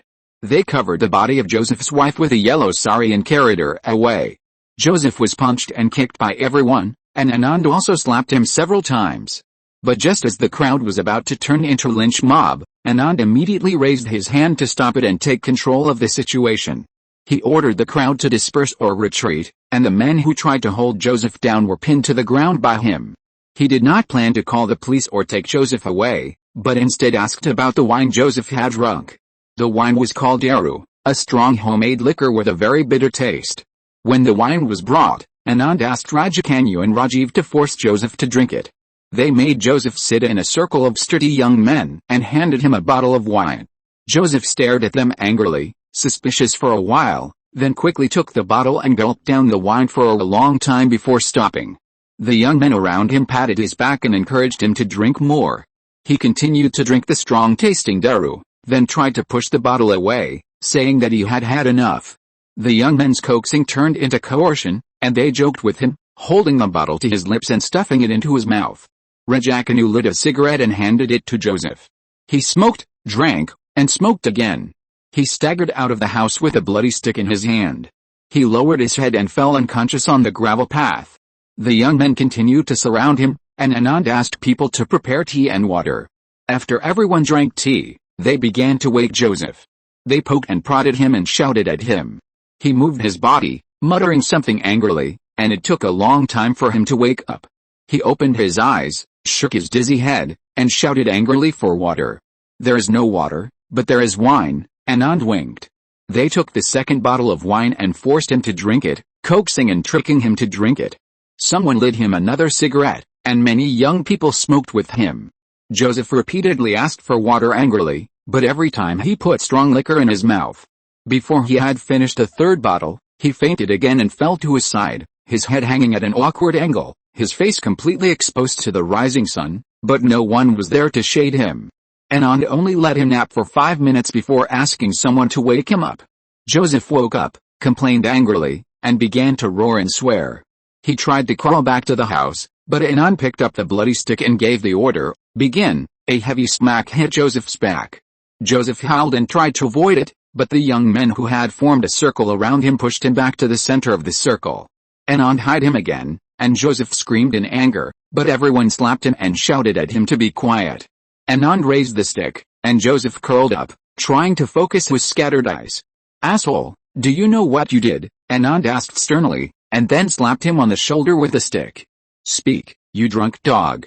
Do you know what dirty thing you did?" "Don't hit me," Joseph screamed. "Why are you hitting me?" "That's for you." Anand hit him with the stick again. "Ouch. I didn't do anything." Rajakanu took the stick and hit his arm.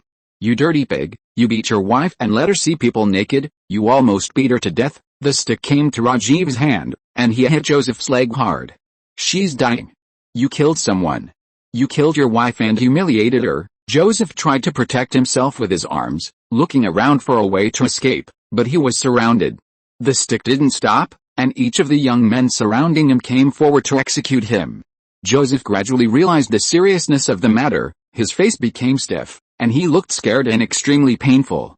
"Don't hit me anymore," he cried. "I didn't do anything, I didn't mean to kill her. Give me water." "I need water." "No water," Anand said. "It's not the first time you hit her with a stick. Now it's over. You killed her. You can't hide her again. You will die in prison. You are so big and strong. You are so brave to hit your wife who is only half your height. Come and hit me. You are a scoundrel with no manners." The crowd shouted and cursed, and the sticks in their hands kept coming. "Water," Joseph sobbed and fell to the ground in tears of self-love and self-pity. "No water," Anand stared at him. Joseph fainted again, but was awakened again. He was exposed to the sun and suffered terribly. He cried for water, but every time he was brought to his mouth, only a bottle of wine was brought to his mouth. He wanted to refuse, but the thirst made him unbearable. He took the bottle with shaking hands, and the stick fell on him again. He tried to crawl away, but was twisted back. Anand asked him to call Joseph's relatives and friends, as well as his wife's family. After the relatives and friends came, the young men withdrew and surrounded Joseph and continued to torture him. They scolded him and beat him. Joseph finally broke down and he completely lost his will to fight. His resentment and contempt were crushed, and he cried and called his wife's name again and again. "Maria, Maria, Maria." Only then did the punishment end. His relatives and friends brought water and soap to comb his hair and wash his face. Then they comforted him with hugs and the first kind words he had heard since being punished, telling him that if he truly repented, they would forgive him and help him. They asked many people to come forward and asked him to touch everyone's feet. Then they changed into a clean shirt and supported him with their arms and shoulders. "Your wife Maria is not dead," Anand whispered. "Not dead," Joseph said in a low and vague voice. "Yes, she was badly injured, but not dead. Thank God, thank God. The women in your family and Maria's family have decided what to do. Do you regret it?" "Yes, Anand Bey," Joseph cried. I regret it very much. Those women decided that you cannot see Maria for 2 months. She is badly injured and needs rest. You almost beat her to death. During this time, you have to work hard and save money.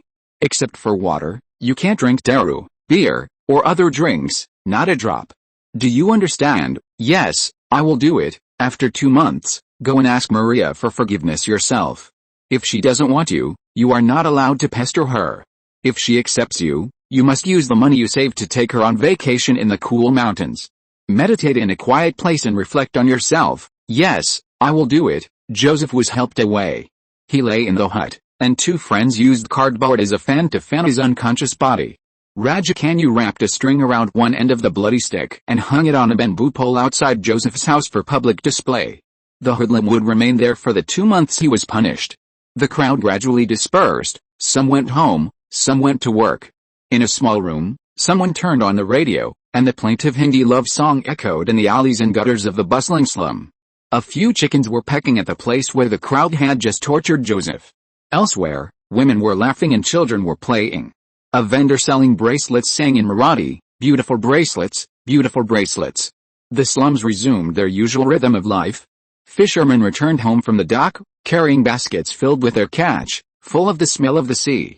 Incense vendors also began to move around, walking the streets, burning sandalwood, jasmine, and roses to attract business.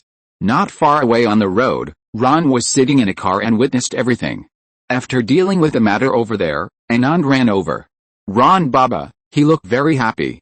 "Good job, I learned it all in prison." "Stupid," Ron laughed. "There is no such means of winning people's hearts in prison. Alibay used to teach people this way, in the slums of South Mumbai." "Very good, I will hand over Kamakor to you from now on. I promise there will be no problem." Anand shook his head. He liked this kind of work. If you ask him to work in an office, he can't do it. Only the chaotic and vibrant slums are his Garden of Eden. "Let's go." Ron waved his hand. "Ron Baba, are you going back to Uttar Pradesh?" "Yes." "Then cable TV keep doing it, and go find Karuna to settle the bill." "Okay." Anand nodded vigorously. In his own slums, he is a fair judge, but when he goes to other places, he turns into a silver stick. Mumbai is a hopeless city, and even God cannot forgive Mumbai. Chapter 316 Awakening. Muna grew taller and taller. He became a young man with knowledge. In this year, he not only read a lot of books, but also went to many places. He never knew that Uttar Pradesh, where he was born and raised, was so big that it took several days to take a train from east to west. He also heard from others that Uttar Pradesh was also known as the state of wild boars. Muna initially thought that wild boars were rampant in a certain area, but later he realized that it was entirely because of the map. The outline of Uttar Pradesh looks very much like the wild boar incarnation of Vishnu, floating out of the sea with the earth on his head. It is also divided into 8 parts according to the parts of the wild boar. The eastern area where Varanasi and Mirzapur are located is the wild boar's buttocks, East and Chero, also known as the Pravancha area. This is the place with the worst natural conditions in the entire Uttar Pradesh. Floods and waterlogging often occur. The village of Kanha is flooded by the tributaries of the Ganges once a year on time. Of course, there are also a large number of low caste and low class groups here, such as their Harvi. Muna is not ashamed of his caste now. On the contrary, he gradually realizes that it is a power. Thanks to the books that his master made him read, he has learned a lot, especially after traveling all over the Pravancha district. Well, Muna has been traveling for the past 3 or 4 months. Sometimes he takes the cement truck from the factory, and sometimes he drives himself. God is my witness, he never thought that one day he would be able to drive alone and drive for himself. Even if this is an 18th-hand Maruti Suzuki that can't be broken anymore. This is the master's order, a gift from the master. It is also the task assigned by the master.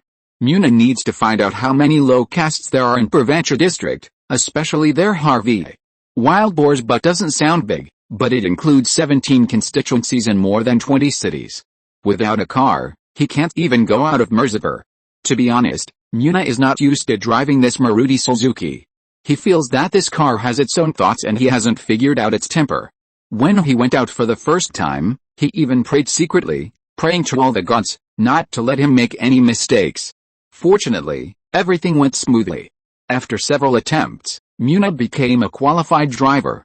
However, the road conditions in Uttar Pradesh are terrible. No one obeys traffic rules. They cross the road like crazy. Look, there's a flock of sheep in front. Look, there's a bullock cart resting in the middle of the road on the left. Look at that one, a tractor is coming from the opposite side at full speed, and the rear of the car is spewing black smoke, like a beautiful black tail. The tractor driver went on the wrong side. And he didn't even notice it. Well, Muna himself didn't notice it. He knew that he should drive on the left-hand side, but he had never seen anyone take this rule seriously. It was not until we passed the bumpy dirt road in Varanasi and headed south that the car drove onto a smooth cement road. There were several slogans or portraits on both sides of the road at intervals. Long live the great Mr. Sir, this is Mr. Sir's generous gift to his people. There is no doubt that this is the road built by the Sir Cement Factory, the only 60-kilometer cement road in Purvancha district. Muna felt a sense of pride, but it was soon destroyed. There was a traffic jam ahead, and a truck stopped in the middle of the road. The truck was full of people, all with red cloth tied on their heads, shouting slogans. Down with the rich. Support the great socialists. Landlords get out. Soon another truck came, with people wearing green cloth tied on their heads, shouting slogans at the people in the previous truck. It seemed that a conflict was about to break out, but Muna was not panicked at all. He had seen this scene many times recently. As the election approached, the two parties on the road were fighting more and more fiercely. Muna just took out his work permit from the Sir Cement Factory and waved it, and the two groups of people automatically let him pass. In the East, the signboard of Sir is sometimes more effective than the police. Back in Mirzapur, Muna did not drive the cart to the cement factory, but turned to Kanna village. The owner recently told him that he could use the car for personal use. When Muna heard this, he almost cried and wanted to kneel down and kiss his feet immediately. Today was the first time that Muna drove the car back to the village, and he was very proud. Oh, I don't know what to say about the family. They all ran to the village entrance to greet him. They surrounded the car and kept praising it, even though they were too scared to touch it. This was the first time in Muna's life that he received more attention at home than the buffalo in their family. The most excited person was of course the shrewd old Rutu. She looked at Muna and smiled so hard that her mouth couldn't close, and she kept rubbing her forearms. Grandma Rutu had a habit of rubbing her forearms as if she was rubbing a piece of ginger and giggling whenever she was in a good mood. She had lost all her teeth, but her smile was even more cunning. It was with a smile that she established her authority in the family, and her sons and daughters-in-law were in awe of her. Oh, I don't know how many candies I stuffed into your little mouth when you were a child. She reached out to pinch Muna's face. But Muna's uniform was still a bit intimidating to her, and she didn't dare to touch him anywhere else. They practically carried him home, as the neighbors waited to see Muna's uniforms and cars. They pulled out the children who had been born in the months since Muna left and forced Muna to kiss their foreheads. Aunt Layla had 2 more children, and Papu's cousin's wife Lila had given him a little nephew, so the family had grown again. Of course, with more people, there were more mouths to feed, and more expenses. They all blamed Muna for not paying the monthly bills. Old Luta beat his forehead and ran to his neighbors to cry, "Look, my grandson has found a good job and a good master, and he still forces me to work. Why are the lives of us old women so miserable? Let him get married," the neighbors shouted. "Only in this way can we tame a wild boy like him." "Yes," said old Lutu. "Yes, you are so right." She burst into laughter and stroked her forearm. "You are so right." Muna was too lazy to pay attention to them. He was no longer the country mouse who knew nothing and let his family arrange things for him. He went out to do serious work ordered by his master, not to enjoy himself. It was just that it was hard for the villagers to imagine that there would be a master who would feel at ease to send a servant out alone and drive a car. They didn't understand because it was too shocking. The uncles at home told Muna a lot of news, but this was Uttar Pradesh, so it was all bad news. The socialists on the west side of the river were still as corrupt as before, and the conflict between the anti-government armed forces and the landlords continued to intensify, causing bloody storms. The villagers there were like small people caught in the middle, and no one dared to offend them, and they suffered a lot. They both had their own armed forces. As long as they suspected someone of sympathizing with the other side, they would arrest, torture, interrogate, and shoot at will. The only good news was that it had nothing to do with their Kanna village. "Our village on the west side of the river is like hell," said cousin Pap, "but we are glad that you don't have to mess with him. Your uniform is so handsome, and you found such a good employer." Pap has changed a lot. He's thinner and darker, with veins on his neck and deep collarbones. In a blink of an eye, he has become like Muna's father. He worked in the mine, doing hard labor, and didn't earn much. The Sir family took care of him more or less for Muna's sake. But the family was too fertile. In just 1 year, Muna had more than a dozen nephews and nieces. Their family has expanded to more than 30 people, half of whom are children, and the other half are women. The only ones who can really work are my cousin and several uncles. They were all illiterate and could only do rough labor, but they had to feed dozens of mouths. With Muna around, the family was harmonious, and he had the highest salary. He had been running around outside for a few months, and the huge family could no longer support him. They could only suck blood from their cousin, leaving only a skeleton. Muna saw old Ruta rubbing his arm with a smile, talking about how to arrange his marriage. She specially cooked chicken for him and served him the meal herself. While she was adding curry to Muna's plate with a spoon, she said, "Let's get married in the second half of this year, okay? We have already picked one, it's a chubby little girl. When she starts to have her first period, she can marry you." In front of Muna was a piece of chicken with bones, covered with red curry sauce. It looked like the meat on the plate was cut from Pap's cousin. "Grandma," Muna said, looking at the big piece of chicken covered with red curry sauce, "give me some time to think about it. I don't want to get married yet." Her face fell. "What did you say?" "Still don't want to."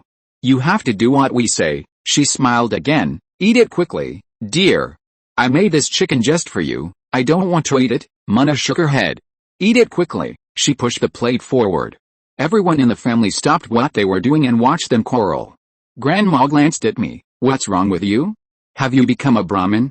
"Eat it quickly. Eat it quickly." "No." Muna pushed the plate hard, and the plate flew to the wall, spilling the red curry all over the floor. I said, "I don't want to get married." She was so shocked that she forgot to yell.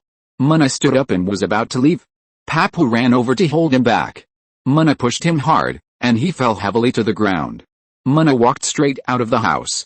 There was a group of dirty little kids at the door, all of them were his aunt's children. When they saw Muna coming out, they also trotted after him. Muna was in no mood to pay attention to them, nor did he want to touch their hair. Slowly, they understood his intentions and went home. Muna walked alone through the temple, the market, the pigs, the drainage ditch, and came to the pond. The black fort was on the hill opposite him. He sat by the pond and gnashed his teeth. Papu's shadow kept shaking in front of his eyes. They were sucking his blood alive. They would empty him from the inside out, just like they did to Muna's father, until he contracted tuberculosis, was weak and helpless, and could only lie on the floor of a public hospital, spitting blood, waiting for the doctor to come, and finally died miserably. This couldn't be like this. He didn't want to be like his cousin Papu. It's not enough to just study, you have to stand out in life. Chapter 317 Dilemma. Muna returned half an hour later, not entering his shack but getting into his creaking Maruti Suzuki. Old Rutu, Aunt Layla, and the other women in the family waited by the roadside to watch Muna's car drive out. They gaped at him, wondering why he didn't go home to apologize. Muna saw old Rutu shake her dry twig fist at him, but he stepped on the accelerator and drove right past them. As the car passed the bazaar, Muna glanced into the tea shop. The spiders were still busy at the tables, the rickshaw drivers were lined up in the back, and the guy on a bicycle across the river who was promoting the day's adult film had just started to ride in circles. The scenery on both sides passed by the car window quickly: green fields, bushes, woods, buffaloes taking a leisurely nap in the muddy pond, creepers and jungles, rice fields, coconut groves, banana plantations, neem trees, banyan trees, and buffaloes peeking out from the grass. A shirtless child was riding a buffalo on the side of the road. He saw Muna waving his fists and shouting excitedly. Muna really wanted to yell at him, "Yes, I feel the same as you. I will never be a beast again." Kana village, which once made him feel at home, now only suffocated. Why? In just 1 year, everything seemed to have changed. Yes, just like the cement road under his feet, it was born too suddenly and out of place. The roar of machinery came from afar, and the outline of the huge industrial center suddenly hit the field of vision. Muna took a breath, the smell of civilization. The cement factory has almost expanded several times in more than a year. There were 3 tall, red and white chimneys of the power plant, piercing the sky. Countless trucks entered and left the factory every day. From the sky, They looked like ants in an ant nest, tirelessly scattering. Muna had a dormitory in the factory, a single room. He no longer had to squeeze in with that annoying Dorj, who used to chant in front of him every morning. He had more time to read and more time to think. After parking the shabby car in the open space, Muna went upstairs without stopping. "Master," he smiled and saluted. "You're back." Ron raised his hand to signal him not to be polite. Except for the section from the factory to Varanasi, the roads in the entire Purvancha area are too bad. "Master, your name is being chanted everywhere. Let the state government take care of the road construction." Ron shook his head with a toothache. 60 kilometers of cement road is certainly a pleasure to drive on. But the cost is also amazing, a total of 20,000 tons of cement, worth 40 million rupees. This does not include the construction costs. In order to open up this trunk line, Ron has invested more than 50 million. Of course, the benefits are also obvious. The cement from the factory can be loaded onto a freight train, departing from Varanasi in less than an hour. It is no exaggeration to say that this road is the lifeline of the Sir Cement plant. How was your trip this time? What did you gain? Ron put down the documents in his hand and waved for Muna to sit down. There are more than 6 million people with the surname Halvi in the Purvancha district.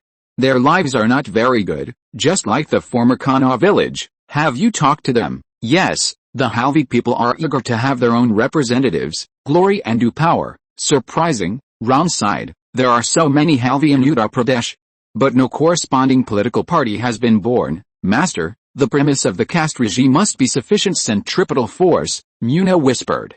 Ron turned his head to look at him and then laughed. Muna, you are already a qualified social observer, not a half-baked one. I still have a lot to understand. Muna blushed a little. The master actually said that he is not a half-baked one. Oh my god, this is the best compliment Muna has ever received. Don't worry, what we lack the least is time. Ron tapped the table with his fingers. Why doesn't Harvey have centripetal force? I guess it's the land. Land. Yes, backward castes can only take root in the land and the countryside. They were born here, grew up here, and died here. The land is everything to them, but it also binds them, because the land does not belong to them. They are just vassals of the landlords and have no say. Yes, the only big figures they can contact in their lives are landlords, which is a wall. Ron understood that backward castes like Harvey lack the link to communicate with the upper political class, and they are trapped. Ordinary people living here, if they encounter difficulties, have only two directions to seek help. One is the landlord, but in Uttar Pradesh, no one is willing to ask the landlord unless they are desperate. The two beasts in Kanha village are a lesson for us. They will destroy your family. The other way is to seek help from your own caste organization, if there is one. The reason why the Yadavs were able to rise in Uttar Pradesh is that they have their own mutual aid organizations as a community. When the government's vertical management is difficult to penetrate the grassroots, the organizations within the caste will complete the replacement. So when a political strongman like Mulayam Yadav appears, the voice and political power of the entire caste will increase rapidly. However, there is only one Yadav in Uttar Pradesh, and other backward castes have never successfully transformed. It is not that other castes do not have political parties, but there are no influential caste parties, all of which are small scale. The same is true for the Harvis. They are trapped by the land, and most people are illiterate. What political parties are there? There are only two ways to make the Harvis gather centripetal force. Ron had a rough idea in his head. What way? Muna was curious.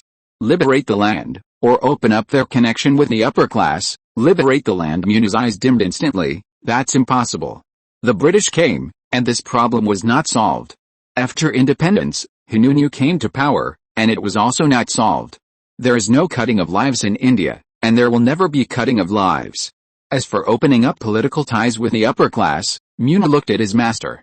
Let's talk about other backward castes. Ron suddenly changed the subject. Kurmi, Lodi, Rajbul, and Maurya are relatively better. Some of them participate in politics, but they are not as influential as Yadav. Are these backward castes in the Purvancha district? Yes, but not limited to the east.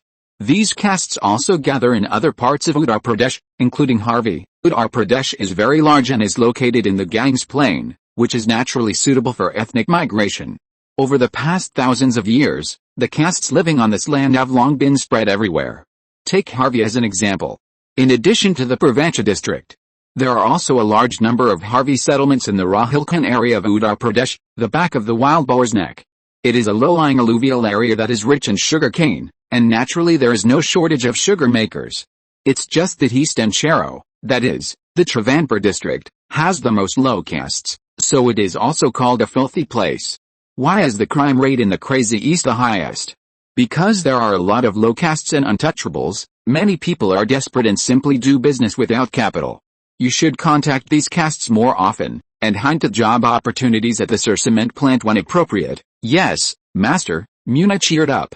What about the election? How are the two parties fighting? They are playing against each other every day, but that's all. Ron nodded and roughly understood the political landscape of Uttar Pradesh during this period.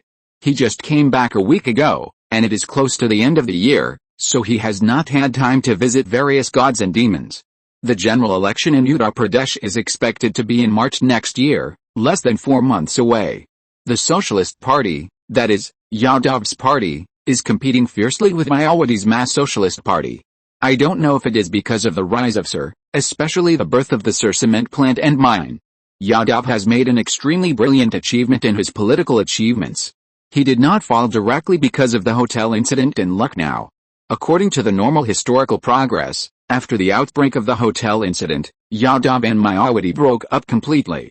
The coalition government originally formed by the two parties announced its dissolution on the same day, and Yadav stepped down hastily before completing his 5-year term as chief minister.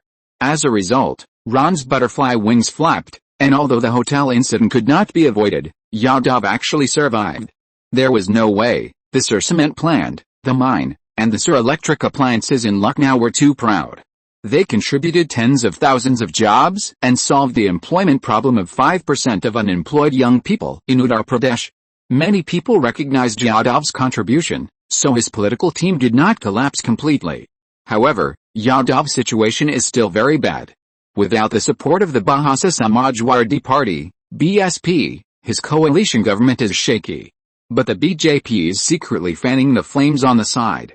Even if Yadav can survive until next year, he will be in danger in the next general election. Yes, the BJP also has party power in Uttar Pradesh, but it is not dominant at present. They chose to unite with Mayawati's Bahasa Samajwadi Party to overthrow Yadav's rule. So Yadav is in a lot of trouble now. The day after Ron just came back, he couldn't wait to send an invitation. Ron delayed for a few days on the pretext of planning the strategic development of the cement plant. On the one hand, the BJP called him, and on the other hand, he also wanted to understand the political situation in Uttar Pradesh first. The reason why Muna has been running out frequently recently is because he received orders from Ron. The grassroots can best reflect the trend of the election.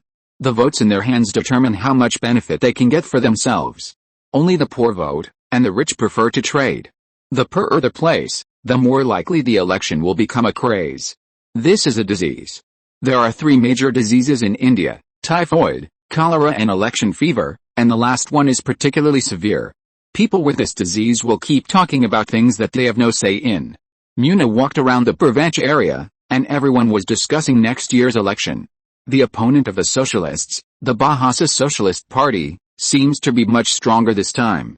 They made pamphlets and distributed them everywhere, and preached loudly with microphones on buses and trucks. The Socialist Party, SP, is also unwilling to be lonely. Wherever there is the Bahasa Socialist Party, BSP, there will be a competition arena. After roughly understanding the situation, Ron decided to go and meet those monsters. End of this chapter. Thank you very much for reaching the end. Don't forget to like. Looking for more exclusive content and immediate access? Subscribe to our Patreon. Remember, every like, subscription, or donation encourages us to continue. Thanks to everyone. See you in the next video.